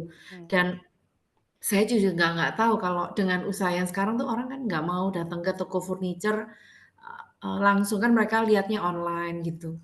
Dengan banyaknya semuanya pada online itu dan tawaran yang murah-murah itu saya jadi rada bingung sih. Saya tuh harus create leads dulu atau customer lama yang harus saya itu. Gitu sih, Bu. Kalau kirim barang, alamat kirim atau diambil barang? Biasanya sih dikirim ya, karena ini Oke. furniture butuh disetel dan butuh butuh diserap Dinota. and then dikirim, iya, heeh. Oke. So kalau kirim berarti alamat kirimnya masih ada di nota. Rasanya dibuang semua deh. Oke. Iya, Setidaknya kalau Ibu belum ada data sama sekali iya, atau ya kalau tidak ada data sama sekali ya worst case ya. iya. Berarti sejak hari ini kalau ada pembeli yang datang, masih ada pembelinya kan? Tambah hari tambah sedikit, Bu. Orang lebih Ya, suka belinya di online. oke. Tapi masih ada yang beli. Masih, Nah, masih. sejak hari ini kalau ada yang beli harus dicatat nama, nomor telepon, alamat, dan nggak boleh hilang. Hmm. Setidaknya sampai 3 bulan lagi Ibu sudah punya database customer yang 3 bulan ini gitu ya. Kalau Mhm. benar-benar mulai dari nol. Mhm. Mhm.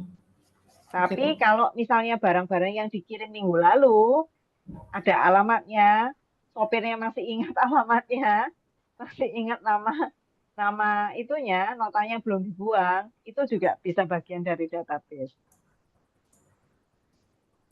Nomor Malah satu itu update ya, Bu? data. Iya, Mhm. kalau Mhm. misalnya mau ya, kalau di customer. Kalau benar-benar kelamaan nunggunya, karena ngumpulin 3 bulan kan lama. Habis itu Iya, nggak ngapa-ngapain dong gitu ya. iya. Berarti tadi yang pertama kali, produknya diidentifikasi dulu. Produk saya ini apa, terus target marketnya siapa. Jadi kalau Mhm. furniture itu kan banyak ininya, apa pecahan-pecahannya kan banyak tuh Bu. Iya, Jadi banyak. ada furniture yang kasur-kasur-kasur, itu ya termasuk furniture ya. Iya. Ada yang lemari-lemari khusus lemari anak sekolah, atau meja-meja-meja, atau kursi-kursi, atau meja makan, atau apa. Nah, itu perlu identifikasi yang tajam dulu, supaya tahu, jadi produk saya itu apa, potongannya apa aja, maksudnya potongannya yang tadi saya contohnya mie ayam bakwan itu tadi ya, apakah bisa dipotong-potong seperti itu, berarti setiap potongan itu punya target market sendiri. Nah, baru kayak gini misalnya meja makan. Kapan sih orang itu beli meja makan? Waktu lebaran misalnya menjelang mau lebaran atau seperti itu. Menjelang lebaran beli meja makan. Oh, mewah sekali ya. Beli meja makan pada waktu orang pindah rumah, punya Oh, rumah oke. baru, atau meja makannya rusak. Tapi meja makan rusak ini menurut saya paling kecil kemungkinannya.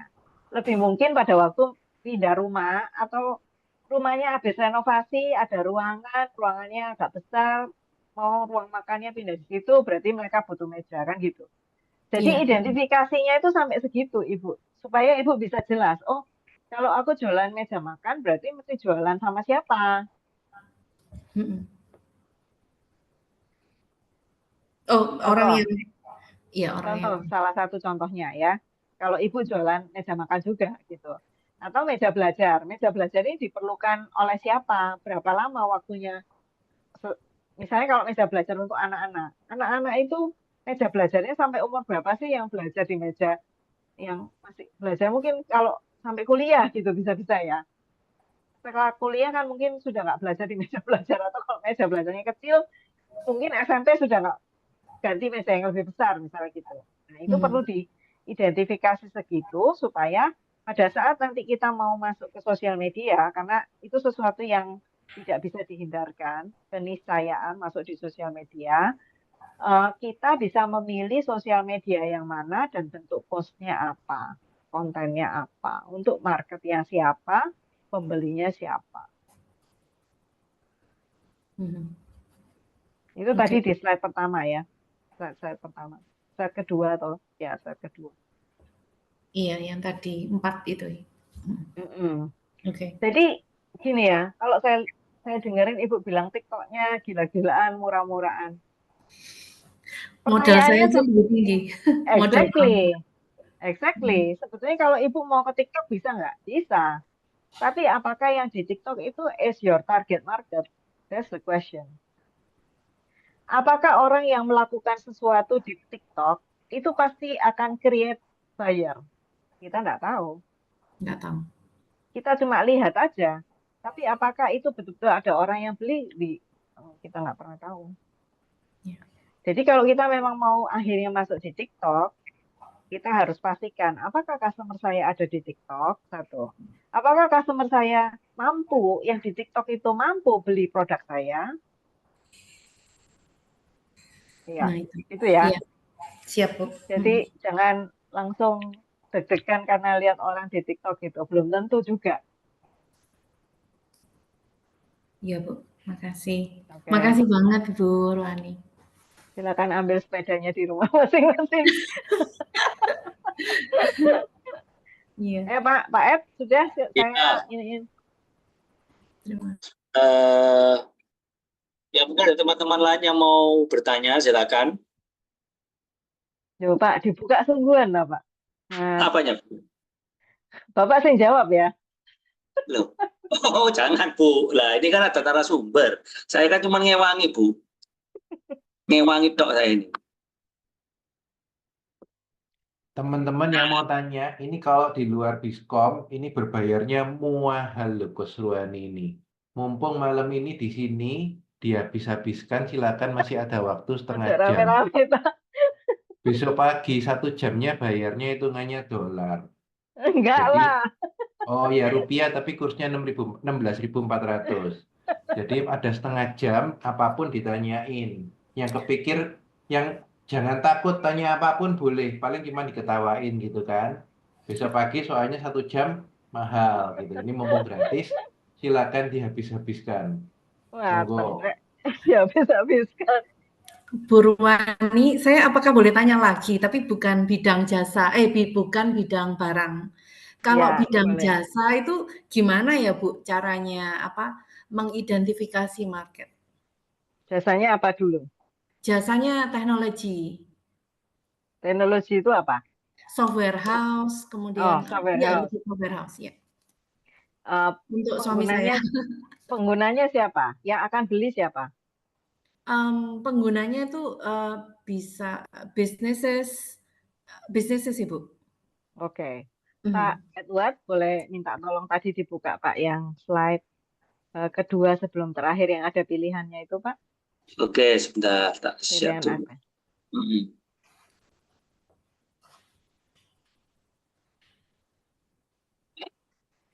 Sudah punya website Bu? Sudah, Bu. Berarti customer-nya B2B. B2B kita juga kalau suami itu membantu apa ya, startup untuk, Hmm. merealisasikan idenya, gitu.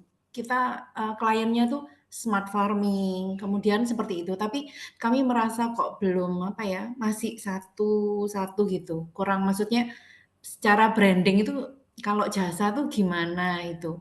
Kalau dari awal ya, Bu, ya, maksudnya bukan modal yang gede banget yang bisa apa ya, itu harus gimana gitu. Orang beli ke tempatnya Pak Victor berarti ya? Iya, Beli ke tempatnya Pak Victor tuh karena apa? Karena kan software house pasti banyak, nggak cuma Pak Victor doang kan? iya banyak, Bu. Banyak kan kalau sekarang karena kenalan kami ya, gitu. Exactly. Kenalan Nih, saja sih. kalau Maksudnya orang beli, word of mouth, heeh. kalau orang beli produk yang seperti Ibu Jasa ini, kalau boleh tahu paling murah berapa? Jasa, Ya. oh jasanya kami paling murah. Oh dari cuman 1 juta juga bisa. Oh, Kalau cuman oke. bikin landing page doang kayak Oh, tas berarti gitu bisa murah. Heeh. termasuk bikin website. Iya pasti, heeh, pastinya. Apps, bikin Nah, mobile apps, bikin website, ya. Nah, itu irisan-irisannya mesti jelas karena target marketnya website, bikin website itu beda sama target marketnya bikin mobile apps misalnya. Kalau Mhm. jasa yang diberikan tuh lebar, lebar kan berarti mau mobile apps ya bisa, mau bikin website ya bisa, mau bikin program akuntansi ya bisa misalnya ya, atau mau bikin program POS ya bisa, mau bikin yang sifatnya untuk B2B, range-nya range-nya lebar, berarti harus tadi itu yang saya bilang dipilah-pilah dulu ininya apa jasanya dipilah-pilah dulu. Jadi Iya, kalau yang bikin website mungkin bisa dikasih range 1 sampai 5 juta ini marketnya siapa, 5 juta sampai 10 juta marketnya siapa, di atas 10 berarti apa. Tapi kalau Ibu alurnya itu adalah B2B, sebaiknya nggak jualnya yang 1 sampai 5 karena bakalan capek. iya. Kalau B2B ya set aja. Kalau misalnya mau bikin website yang misalnya em, saya nggak tahu ada beberapa orang yang bilang ukurannya itu by pages, ada orang yang bilang ukurannya pokoknya paketan, dapatnya seluruh company profilnya ada, langsung harganya sekian gitu ya. Jadi itu juga adalah salah satu strategi pricingnya nanti. Strategi jasa dan pricingnya itu mesti mesti dibuat gitu. Jadi kalau jasanya, terutama jasa yang banyak, banyak variasinya. Kalau di software kan banyak variasinya. Dan ada irisan customer yang sama, tapi ada juga yang enggak. Jadi kayak misalnya mobile apps itu, enggak semua perusahaan ambil, gitu kan. Tapi kalau website, kayaknya semua perusahaan butuh website, setidaknya. Jarang perusahaan yang tidak butuh website, kan gitu. Nah, itu yang langkah pertamanya adalah dipilah-pilah dulu jasanya, ditentukan dulu produknya, terus ditentukan siapa target marketnya. Kalau ada kesamaan benang merahnya target marketnya B2B, ya udah ngarahnya ke B2B. Semua produk diarahkan ke marketnya B2B. Nah, kalau B2B nanti ngomongnya tentang GMB, Google My Business, ngomongnya tentang SEO, ngomongnya tentang review online, kampanye by email juga ada, tapi mungkin tidak terlalu banyak kalau di Indonesia orang nggak terlalu suka baca email gitu ya. Tapi kalau Ibu tadi bilang banyaknya dari referral, ya kuatkanlah program referral. Jadi kalau misalnya customer saya yang lama bisa kasih saya satu prospek atau 2 prospek kenalannya dia, mungkin saya mesti kasih dia apa gitu ya. Jadi itu kan seperti program referral. Hmm. Nah, program referral kan biasanya tidak tidak berbayar istilahnya. Iya, Kalau referral itu tidak berbayar, tapi kita harus dengan sengaja meminta mereka untuk melakukan referral. Jadi bukan gini, pokoknya nanti nek dek puas lah dek ngomong di koncoe. Gak mesti, belum tentu, Iya. belum tentu seperti itu. Jadi kita yang nge-drive mereka untuk doing the referral thing. Oke. Jadi minta secara sengaja ya, Bu, ya? Dengan sengaja di program. Mhm, mhm. Kayak kartu Oke. kredit gitu loh. Kalau kita ditaruh kartu kredit, enggak Mbak, saya nggak mau ngambil, sudah banyak kartu kredit saya. Bu, boleh nggak kasih saya referral 1-2 orang? Temannya Ibu yang mau apply kartu kredit nanti saya telepon, gitu kan? Pernah kan dengar kayak gitu? Ya itu kayak gitu. Iya, Bu. Ditolak, ya wes biasa lah. Ditolak itu Biasa. biasa. Mhm, mhm. Tapi di sisi lain kita perlu ini ya, GMP itu kan hubungan sama SEO soalnya. Jadi kalau GMP itu kita kerjakan rutin, upload gambar, upload jasanya, upload ini bisa connected sama SEO-nya. Oh gitu ya, Bu, ya?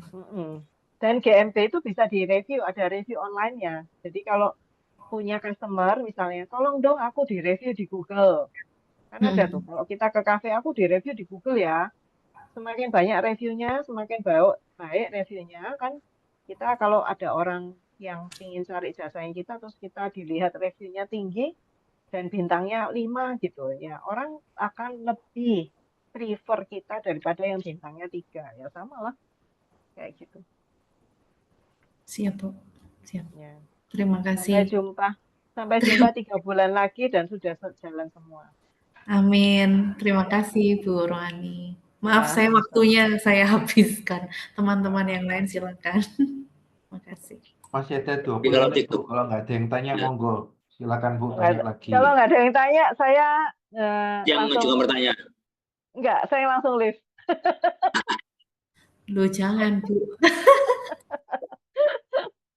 Itu Coach, saya cuma mau ya. tanya ini ya, mewakili teman-teman mungkin saya mau tanya. Coach, apakah dengan pemberian diskon atau harga murah itu salah satu praktek marketing yang baik juga? Prakteknya oke, tapi harus tepat kapannya. Jadi nggak asal umbar. Kan kita bisa bikin tertentu toh. Misalnya untuk customer kita yang customer lama, kita bisa kasih mereka diskon kalau mereka beli apa. Hanya untuk customer lama saja, misalnya gitu. Atau kondisinya lain, misalnya gini, kita punya produk baru, kita mau penetrasi market dengan produk baru itu. Kita bisa pakai diskon, bisa. Istilahnya produk baru itu kan bisa aja kayak misalnya produk kue gitu misalnya ya. Produk kue itu kan orang mesti ngicipi sik baru mereka mau beli istilahnya. Atau kita bisa kasih sampel gratis kalau nggak ngomong tentang diskon. Tapi kalau orang sudah tahu ya kita nggak mau diskon lagi kan gitu toh Pak. Kalau baru pertama kali jualan mungkin kita bisa diskon supaya orang kepingin beli gitu kan. Misalnya, oh murah nih, boleh beli. Kalau dia sudah ngerasa no enak setelah berapa lama kita sudah nggak diskon lagi ya. Kamu beli karena rasanya atau karena quality produknya, bukan karena diskonan lagi gitu kan ya. Jadi Ya. taktiknya mesti pas, waktunya dan tempatnya mesti pas. Ya, jadi konsepnya bukan fokus pada harga murahnya sebenarnya, itu hanya kayak seperti kendaraannya ya Bu ya, Coach ya. Jadi sebenarnya hanya untuk sarana memperkenalkan, tapi sebenarnya kunci utamanya ada di kualitas produk, salah satu contoh. Ya. Untuk jembatan menuju ke sana adalah dengan memberikan diskon, itu ya. Ya. Oke. Lalu nek dikasih diskon, nek produknya nggak enak ya nggak bakalan Iya. beli toh Pak. Kan jadi mati Betul. kutu kita kalau gitu. Wes tak diskon tapi nggak laku gitu ya. Ya, betul. Ayo, teman-teman ada yang lain? Nambahin? Ada yang nanya ini. Coach, kalau kita baru mampu rekrut 1 orang sebaiknya untuk yang mau. Ini pertanyaan jebakan Batman ini. Bu dokter ini. Tergantung Bu dokter, rekrutnya mau buat posisi apa. 1 orang itu usaha apa. Terus mau dipakai untuk apa. Dijelaskan dulu. Kalau ini enggak clear, mau rekrut orang sembarangan lah ya, gak bisa. Tapi Bu Dokter ini benar Coach. Tadi seperti katanya Pak Samuel loh, harus memanfaatkan waktunya Coach Ruhani dengan baik. Ya itu saya jawab tadi. Saya jawab untuk apa? Fungsinya apa? Tugasnya apa? Coach boleh on cam ya? Boleh. Nah, itu masalahnya. Kalau ngelihat tadi, itu kan ada banyak sekali ya Coach yang mesti dikerjakan. Terus kan kita, misalnya nih saya memutuskan untuk ambil 3 lah dari itu. Misalnya kolaborasi dengan apa tadi, kolaborasi, terus Event gitu atau promo lokal. gitu.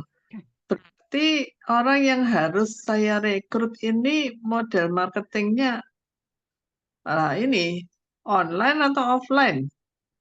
Atau ini kayaknya mereka rada berbeda ya Coach ya. Kalau mau ambil online ya online gitu. Saya mesti tanya dulu, ini punyanya Bu Dokter yang mana? Yang Dermasense atau yang Angel? Angel. Yang Angel. Iya. Yang dibutuhkan adalah supaya nangkep leads lebih banyak. Iya. Terus mau cari pakai jalan partnership dan kolaborasi. Iya. Oke. Nah itu orang seperti apa? Marketnya adalah kantoran, ibu-ibu di kantor. Mungkin dokter-dokter anak. Jadi maksudnya mau kolaborasi sama dokter-dokter anak. Yang pasti orangnya mesti bisa berkomunikasi dengan baik. Itu satu syarat yang harus. Jadi cara ngomongnya enak karena dia harus connecting, networking kan istilahnya. Terus dia jualnya mesti soft sell, nggak bisa hard sell. Orang hard sell sama soft sell beda. Kalau di TikTok itu orang hard sell semua. Kalau orang soft sell itu masuknya mudah diajak bicara. Kalau diajak bicara ya enggak ngahoh gitu ya. Penampilannya juga mesti baik. Kayak misalnya nggak usah jauh-jauh, penampilan itu kusut gitu ya. Nggak ada orang yang nggak mau ketemu sama dia, betul nggak sih? Iya. Atau judes gitu, nggak bakal langsung nggak usah ngomong sama susternya, nggak usah, aku nggak mau lagi ngomong sama orang itu gitu ya. Jadi yang pasti kemampuan komunikasinya harus baik karena dia harus bisa mengajak orang bekerja sama atau berpartner. Kalau dia nggak tahu landingnya mau kemana, maksudnya partnershipnya itu kan bisa macam-macam ya, Bu Dokter ya. Partnership itu bisa kan sekedar naruh keterangan tentang angels kepada di tempat dokternya, bisa kan ya? Sesederhana itu. Atau malah bikin kolaborasi sampai bikin event bersama atau seminar bersama atau apalah ya yang sifatnya agak lebih complicated. Itu lebih butuh orang yang komunikasinya tinggi, kemampuan berkomunikasinya tinggi. Bagaimana dia bisa bicara dengan bahasa yang baik dan bisa dimengerti, nggak bulat gitu ya. Nah itu ya kalau Bu Dokter tanya itu kemampuan pertama yang harus ada. Communication skill-nya berarti ya. Kalau landing page-nya bisa dibicarakan sama Bu Dokter toh. Jadi misalnya gini, oke kita mau ngadakan semacam mini seminar dalam 3 bulan lagi misalnya gitu. Oke, berarti dia sudah tahu kalau ngajak partnership itu modelnya apa. Oh, bisa naruh, bisa jadi narasumber di eventnya kita, bisa jadi bisa naruh apa misalnya vaksinasi, misal bikin booth vaksinasi di tempat kita itu kan masih masuk di target marketnya. Yang batita balita itu kan, atau bikin apa permainan atau kalau dokter anak yang ada psikologinya bisa ngomong tentang kepada orang tua tentang psikologi anak, gitu-gitu loh dokter. Kan maksudnya harus ada landing atau event atau sesuatu yang kalau dipartnerkan itu ujungnya kemana gitu ya. didaratkan di mana. Ya, ya. Kalau kolaborasi ya kolaborasinya apa? Misalnya Instagram Live bersama-sama ngomongin tentang satu topik atau misalnya bikin podcast sama-sama tentang parenting. Itu juga it's a good thing menurutku. Sesuatu yang bisa dikerjakan meskipun dengan minim budget Berarti minim. waktu rekrutmen itu yang nanti lebih banyak ditanyakan adalah, atau mungkin dia suruh simulasi aja ya, gitu ya. Iya, coba kamu presentasikan ke saya kalau seandainya kamu berhadapan dengan ini, gimana cara ngomongmu? Dikasih umpan. Iya, ya. Nah, itu kan untuk yang online juga mesti digarap juga, Hmm. dan bingung. Sementara ini kami online-nya ya sudah, akhirnya pakai agent aja ya, Coach ya. Nggak apa-apa agentnya. Cuma setahu saya jarang ada agent yang bisa ngerti model bisnis. Ya, betul sih. Nah, Nah, orang yang kita rekrut itu suruh bikin, selain dia ke dokter-dokter, dia juga ngaturin untuk online-nya juga.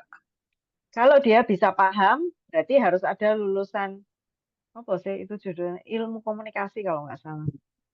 Ya. Ya, kalau dia ada orang yang bisa dua fungsi itu bisa jadi satu lebih baik. Tapi kalau enggak, kalau ibu cuma bisa satu orang yang direkrut, tinggal di iniin mana dulu yang kita mau. Misalnya gini ya, kalau kita di online, kita buka kerjasama model kayak apa konten kita itu ngomongin tentang bahwa kita itu open for partnership gitu ya, semacam kolaborasi. Itu berarti akan harus ada orang yang nampani kan. Jadi DE misalnya sosial media, dia datang ke orang itu waktu kontak ke DM atau DM di kita atau WhatsApp di kita, itu harus ada yang jawabi. Nah, kalau orang ini misalnya adalah orang sosial media, bisa jadi dia jawabi, tapi gerbang selanjutnya harus dikasih orang lain yang memang ngerti bidangnya. Nah, itu Bu Dokter bisa menugaskan salah satu orangnya yang sudah ada sekarang yang untuk jawabi yang gitu-gitu. Jadi dia hanya untuk masuknya, pintu masuk Iya, aja. bawa-bawa, ayo masuk, masuk, masuk, masuk. Nanti kalau pertanyaannya lebih teknis ya dilempar atau pertanyaan lebih dalam ya dilempar kepada orangnya Ibu Bu Dokter yang memang sudah pengalaman di situ. Jadi kalau jawabin mungkin kan nggak terlalu butuh banyak waktu, nggak khusus satu orang juga nggak apa-apa. Iya. Ya, makasih banyak Bu Suwani. Thank you. Terima kasih dok pertanyaannya. Semoga bisa membantu kita semua. Teman-teman ada tambahan yang lain silakan. Mumpung masih ada waktu. 10 menit lagi. 10 menit lagi, setelah itu 21.01 sudah berbayar. Ya nggak gitu kali. Oh goodness. Nggak guyon teman-teman, guyon ya. Guyon. Iya, Saya guyon. kayaknya Berbayarnya besok. 2101 gratis, berbayarnya besok. Ini ya pertanyaan yang lain teman-teman. Jadi mungkin ada yang mau tanyain. Jadi atau mungkin bingung mau tanyanya mulai dari mana gitu. Jadi nggak apa-apa di open cam aja diceritain. Jadi nanti kita bisa bantu untuk merumuskan pertanyaannya gitu. Kadang kan orang kita mau tanya bingung. Kita mau tanya apa ya gitu. Cuman nggak paham gitu. Jadi boleh di open cam. Nanti diceritain aja kita bantu untuk merumuskan pertanyaannya kira-kira arahnya kemana sih gitu. Yuk, monggo. 10 menit.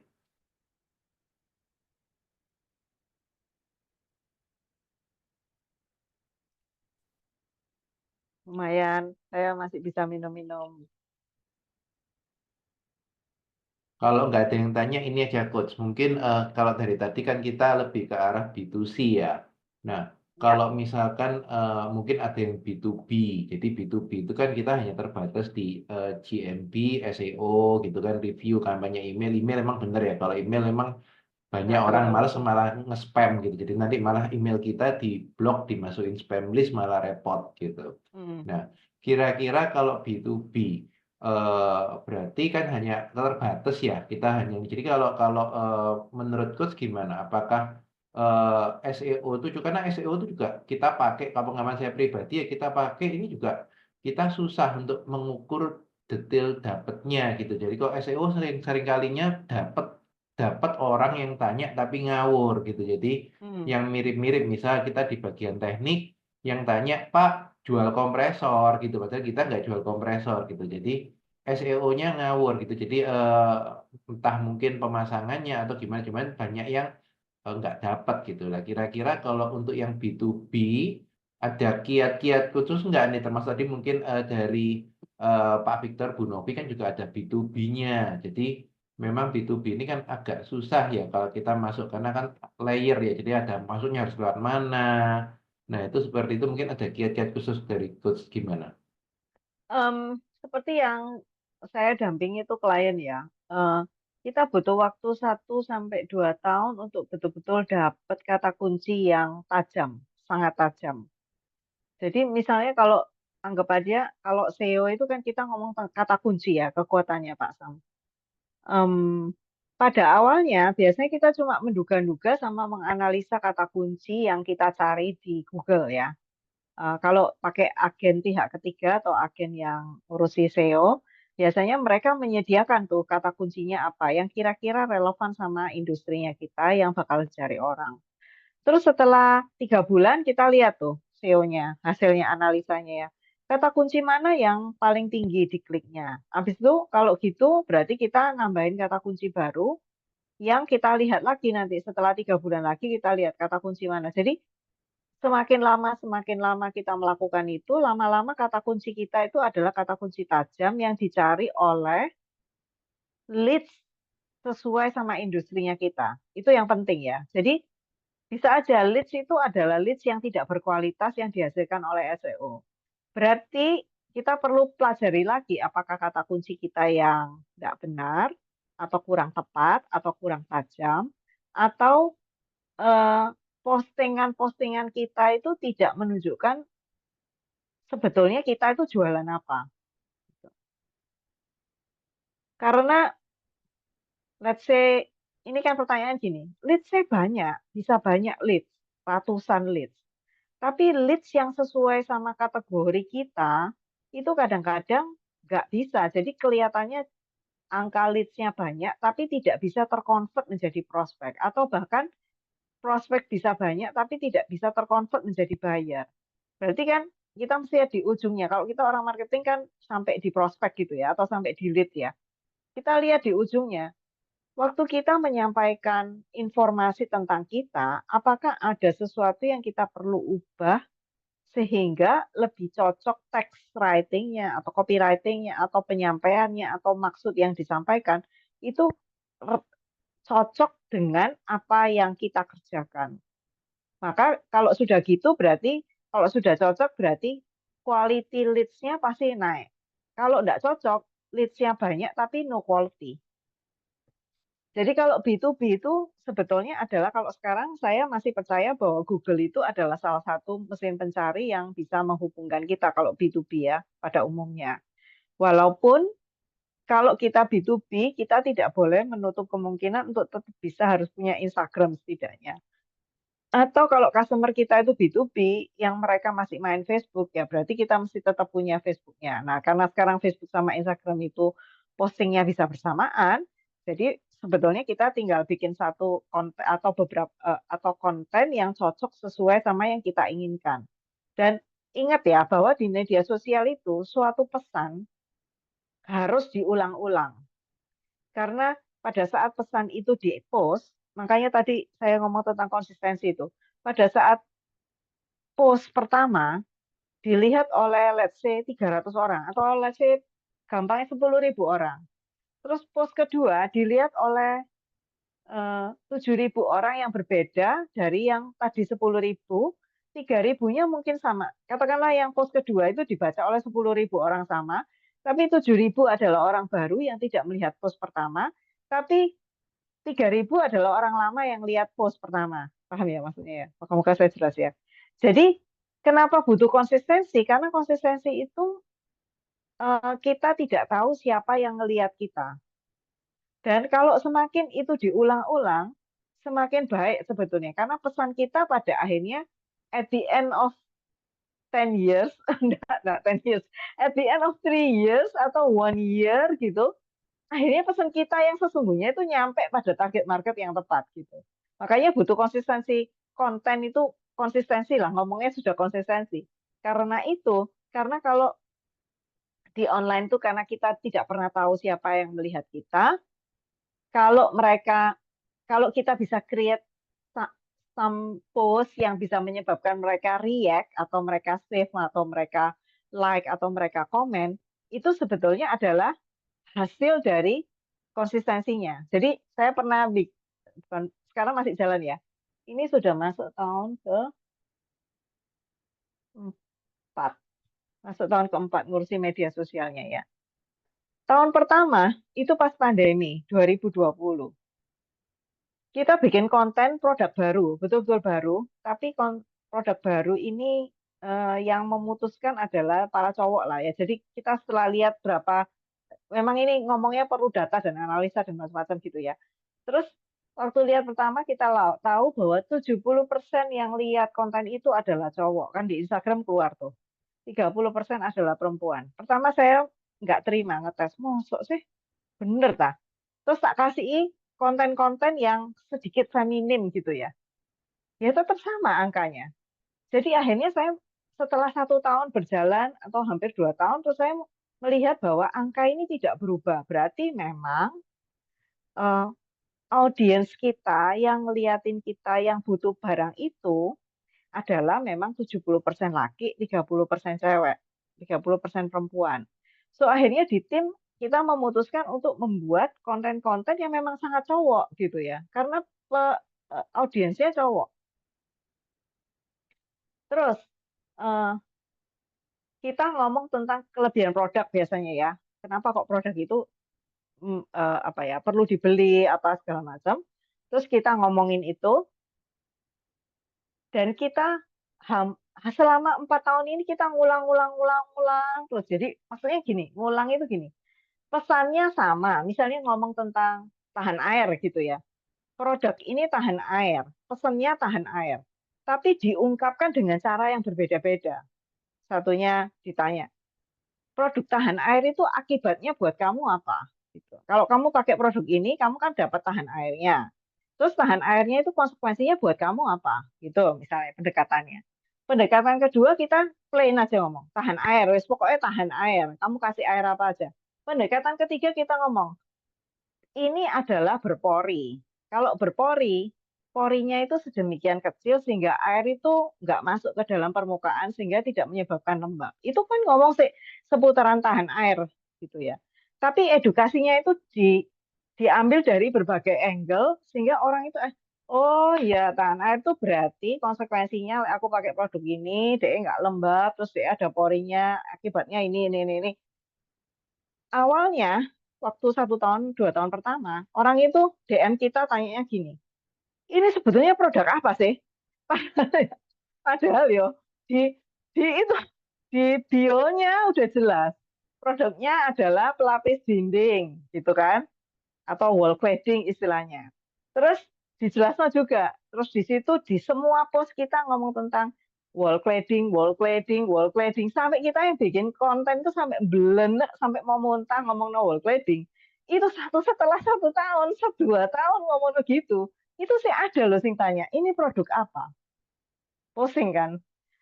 terus terus setelah itu terus kita ngomong, gak apa-apa, lanjut aja, ngomong terus, ini kelebihan, ini produknya, sampai sampai kadang-kadang itu aku yang bikin strategi strategi kontennya itu sampai buta gitu. Ini ngomong apa mana ya, aku wis bosen. Tapi terus gitu kepikiran gini bahwa audiens kita itu belum tentu bosen karena mereka itu mungkin lihatnya cuma sekali 2 kali. Kita lihatnya sudah 1,5 tahun, 2 tahun, wis bosen kita. Mau muntah gitu. lihat konten itu. Tapi orang yang lain ngelihatnya enggak gitu gitu. Nah, kita menemukan yang bagusnya adalah gini. Setelah dengan berjalannya waktu, pertanyaan DM-nya itu jadi jauh lebih berkualitas. Kalau dulu ngomong ini produk apa sih gitu. Lama-lama ada pertanyaan, oh, wall cladding ini ada variasi tipenya enggak? Nah, kan mereka udah tahu gitu ya, udah terkontaminasi bahwa produk ini adalah wall cladding dan bahwa kita itu punya banyak varian. Padahal produk ini varian itu akeh itu sudah diomongin sejak pertama. Jadi mereka get the idea kalau ini produknya apa, sudah get the idea. Terus mereka tanya lagi, oh kalau punya wall cladding berarti aku mau variasi tipe ini kamu punya apa enggak? Nah, oke kan? Terus lebih bagus kan? Lebih berkualitas pertanyaannya. Terus setelah berapa waktu lagi terus pertanyaan ini, kalau aku punya dinding yang lebarnya kayak gini sampai segini, tak masangi produkmu, kira-kira entek piro? Ya, lebih berkualitas kan pertanyaannya. Maksudnya lebih menjurus bahwa mereka pada at one point mereka understand the product and then they ready to buy, gitu kan? Terus pertanyaan lagi. Ini misalnya tak pakai di dinding kamar mandi, bisa apa enggak? Padahal dari awal kita tahan air, bro, tahan air ya pasti bisa di kamar mandi, bro, gitu kan? Tapi kita mesti membuat mereka nyambung bahwa ya kalau ini tahan air ya pasti bisa dipakai di kamar mandi, lah gitu sih. Sampai segitunya ya, sampai aduh gitu. Terus at the end sekarang kita sudah jauh lebih enteng. Lebih enteng itu kita maintenance, kontennya tetap harus ada. Yang ada di konten itu adalah hasil karya kita. Kita sudah masang di mana, tampilannya seperti ini. Tapi tetap ada konten edukasi yang ngomong tentang ini tahan air, bro.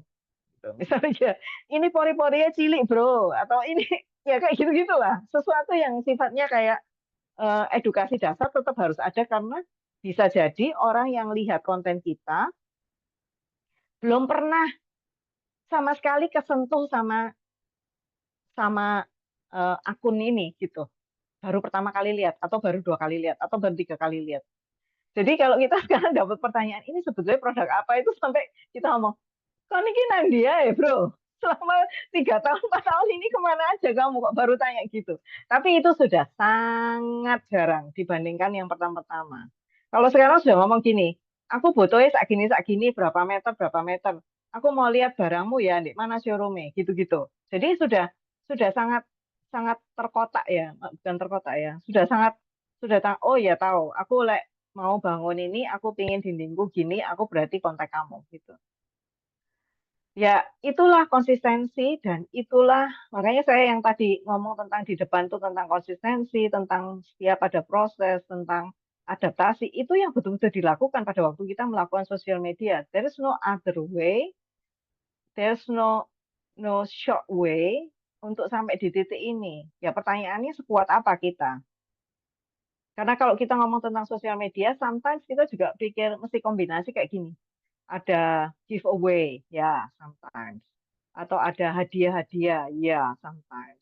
Itu sesuatu yang memang kombinasi-kombinasi itu yang kita perlu lakukan untuk kayak bikin akunnya itu ada push gitu, ada pum, sekali-sekali ada pum gitu ya.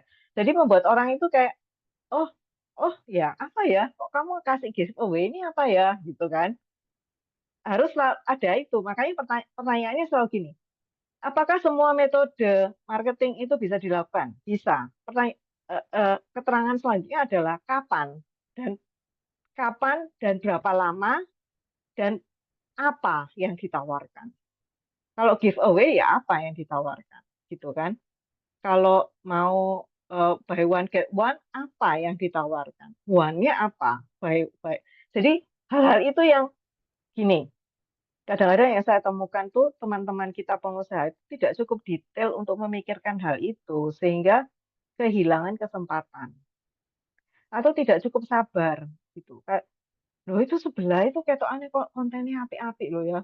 Nah, saya dek jualan lebih akeh dari aku. You don't know that. Kita nggak pernah tahu itu. Paling kita cuma tahu, oh brandnya gede ya. Terus 1 tahun lagi sudah nggak ada.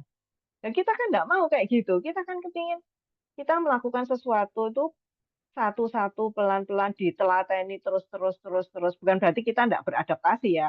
Ditelateni itu ya adaptasi, lihat datanya, analisa lagi, di-adjust lagi kontennya, bla bla bla bla bla. Kan kita mau nafas panjang. Selama-lamanya nafas panjang itu tidak bisa bluk bluk entek gitu.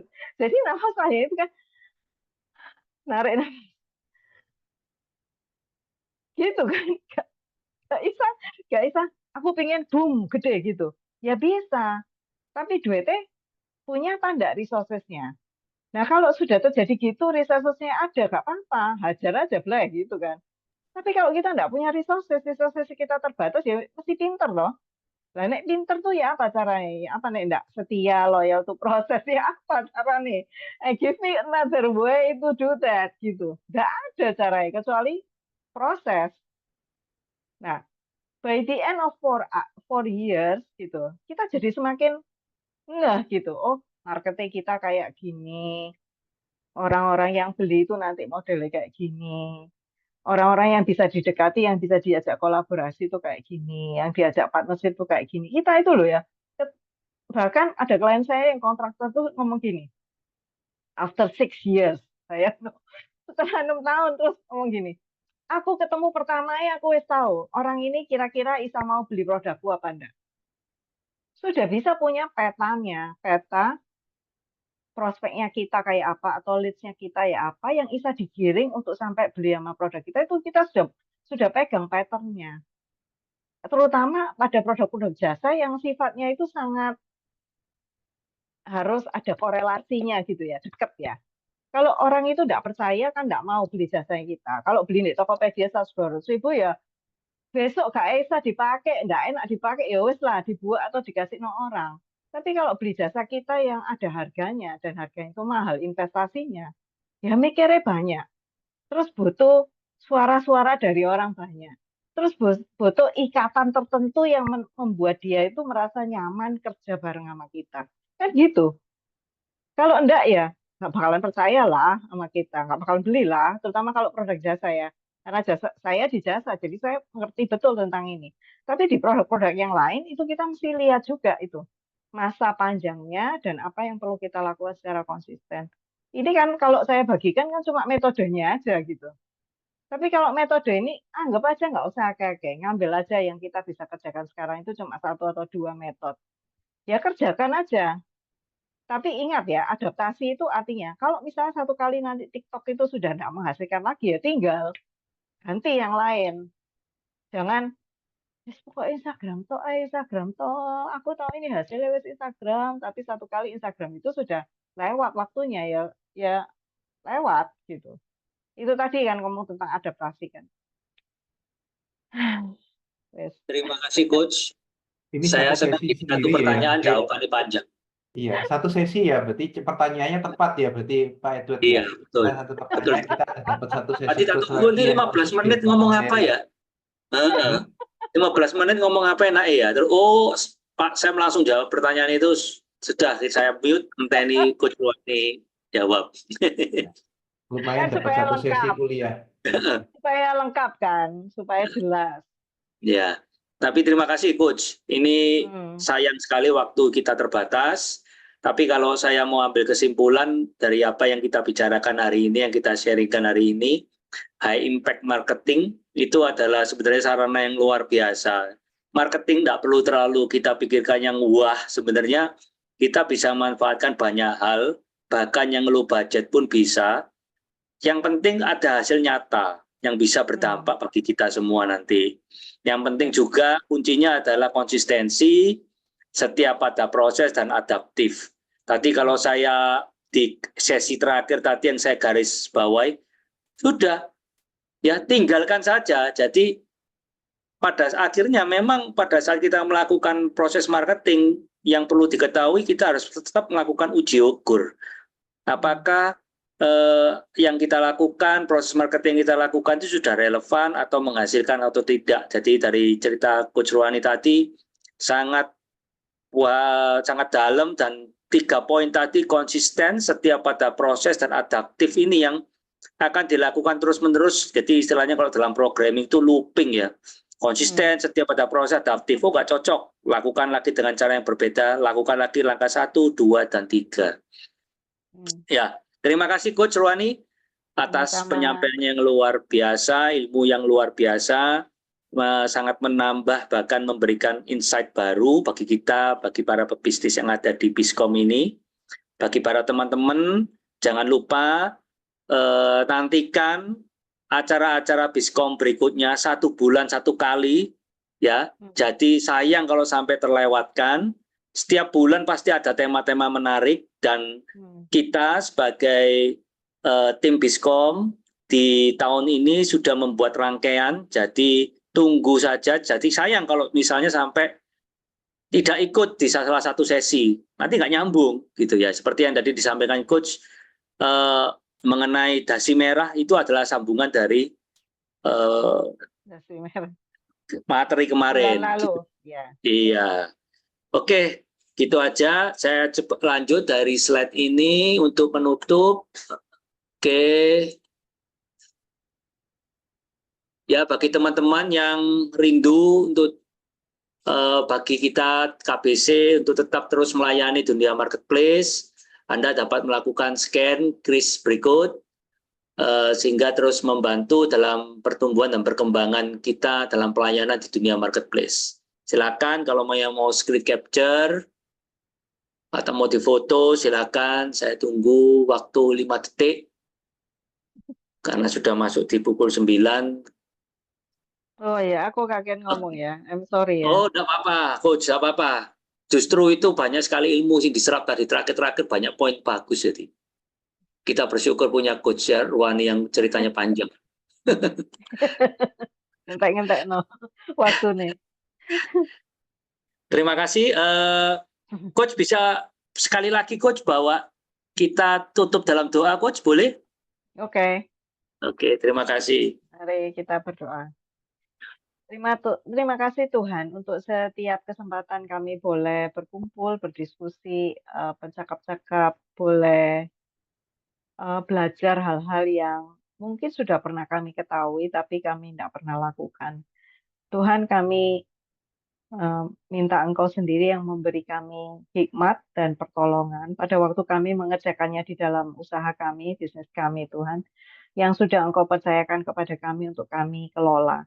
Tuhan, dari pelajaran malam ini biarlah kami boleh melihat apa yang kami perlu kerjakan di dalam bisnis kami. Mungkin kami harus memulai dengan sesuatu yang sederhana. Tapi kami percaya bahwa pertolongan-Mu itu tepat buat kami, tepat pada waktunya, tepat pada saat kami membutuhkannya. Terima kasih Tuhan untuk setiap orang yang sudah bergabung di dalam Biskom di online hari ini. Kami mau berdoa, saya berdoa untuk masing-masing kami, bisnisnya, supaya Tuhan tetap sertai, Tuhan berikan jalan keluar dari setiap kesulitan-kesulitan yang kami alami. Dan biarlah kami boleh mempercayakan seluruh hidup kami, bukan hanya usaha kami, tapi hidup kami di dalam tangan-Mu. Allah yang sudah menebus, Allah yang sudah membebaskan kami dari segala dosa-dosa kami. Terima kasih Tuhan untuk malam hari ini. Kalau sebentar kami akan berpisah, Tuhan Tuhan tetap menyertai dan Tuhan memberikan perlindungan-Mu kepada kami. Terpujilah nama-Mu Tuhan. Kami berdoa juga untuk Pak Edward dan Pak Sam dan teman-teman yang melayani di Biskom Online. Tuhan juga menyertai usahanya, menyertai kehidupan pribadi dan keluarganya. Terpujilah nama-Mu Tuhan, demi nama Yesus kami berdoa. Amin. Amin. Teman-teman jangan live dulu ya, jangan live dulu, nanti kita ada sesi foto bersama. Tunggu sebentar. Saya teruskan slide-nya dulu karena nanti ada slide feedback ya. Oke. Ya, silakan bagi yang membutuhkan untuk feedback, silakan diisi, nanti akan Anda dapat mendapatkan copy slide, silakan di-download nanti setelah mengisi feedback yang ada di layar Zoom Anda. Ya, saya hitung sampai 5, di screen capture aja atau di foto. 1, 2, 3, 4, 5. Terima kasih teman-teman. Terima kasih. Sebelum kita akhiri, ayo open cam dulu yuk. Kita foto bersama. teman-teman. Iya, terima kasih Pak. Yo, Pak Raket muncul. Pak Raket muncul. Loh, Loh, Pak Syuk. Tuh, Pak. Koko si Wery. Tuh, Pak Heri muncul. Siapa lagi nih? Semuanya. Pak Sam. Malam Pak Boeri. Bu Yeni, Bu Magda. Ayo open cam sebentar yuk. Kita foto yuk. Saya izin nggak open cam, titip foto aja. Iya, Soalnya bisa. nggak pakai cam, nggak ada camnya di sini. Oh ya, fotomu Titip sekarang. foto aja. Wes, oke Sam, fotomu Sam. Bu Magda, Bu Oke. Yeni. Bentar ya, sebentar. Tunggu teman-teman sebentar. Saya dilewatin aja Pak sambil sambil kerja Oh soalnya. iya, Terima oke. kasih. Oke, ya udah. Oke, ini ada yang mau buka Bu Yeni? Oh enggak juga. Ya wes, oke mari kita foto. Saya satu. Oh, Eri. Nah, 1, 2, 3. Tunggu. Ya, saya keliru mencet. Oke, thank you teman-teman. Thank Sampai you. jumpa di bulan depan. Selamat istirahat. Feedbacknya Terima udah ya kasih tadi ya. semua. Ya, ada Makasih, yang butuh? Bu. Terima kasih Coach Ruani. Ya. Terima kasih. Makasih, Makasih, Pak. Coach. Ruani. Yo, Makasih, Coach. Pak Thank you, Edward. Tim. Ya, sama-sama. Samuel. Malam Thank you, thank semuanya. you. Selamat God bless. malam. Sampai jumpa. Sampai jumpa. Sampai ketemu lagi. Terima kasih. Ya, thank you. God bless. Malam.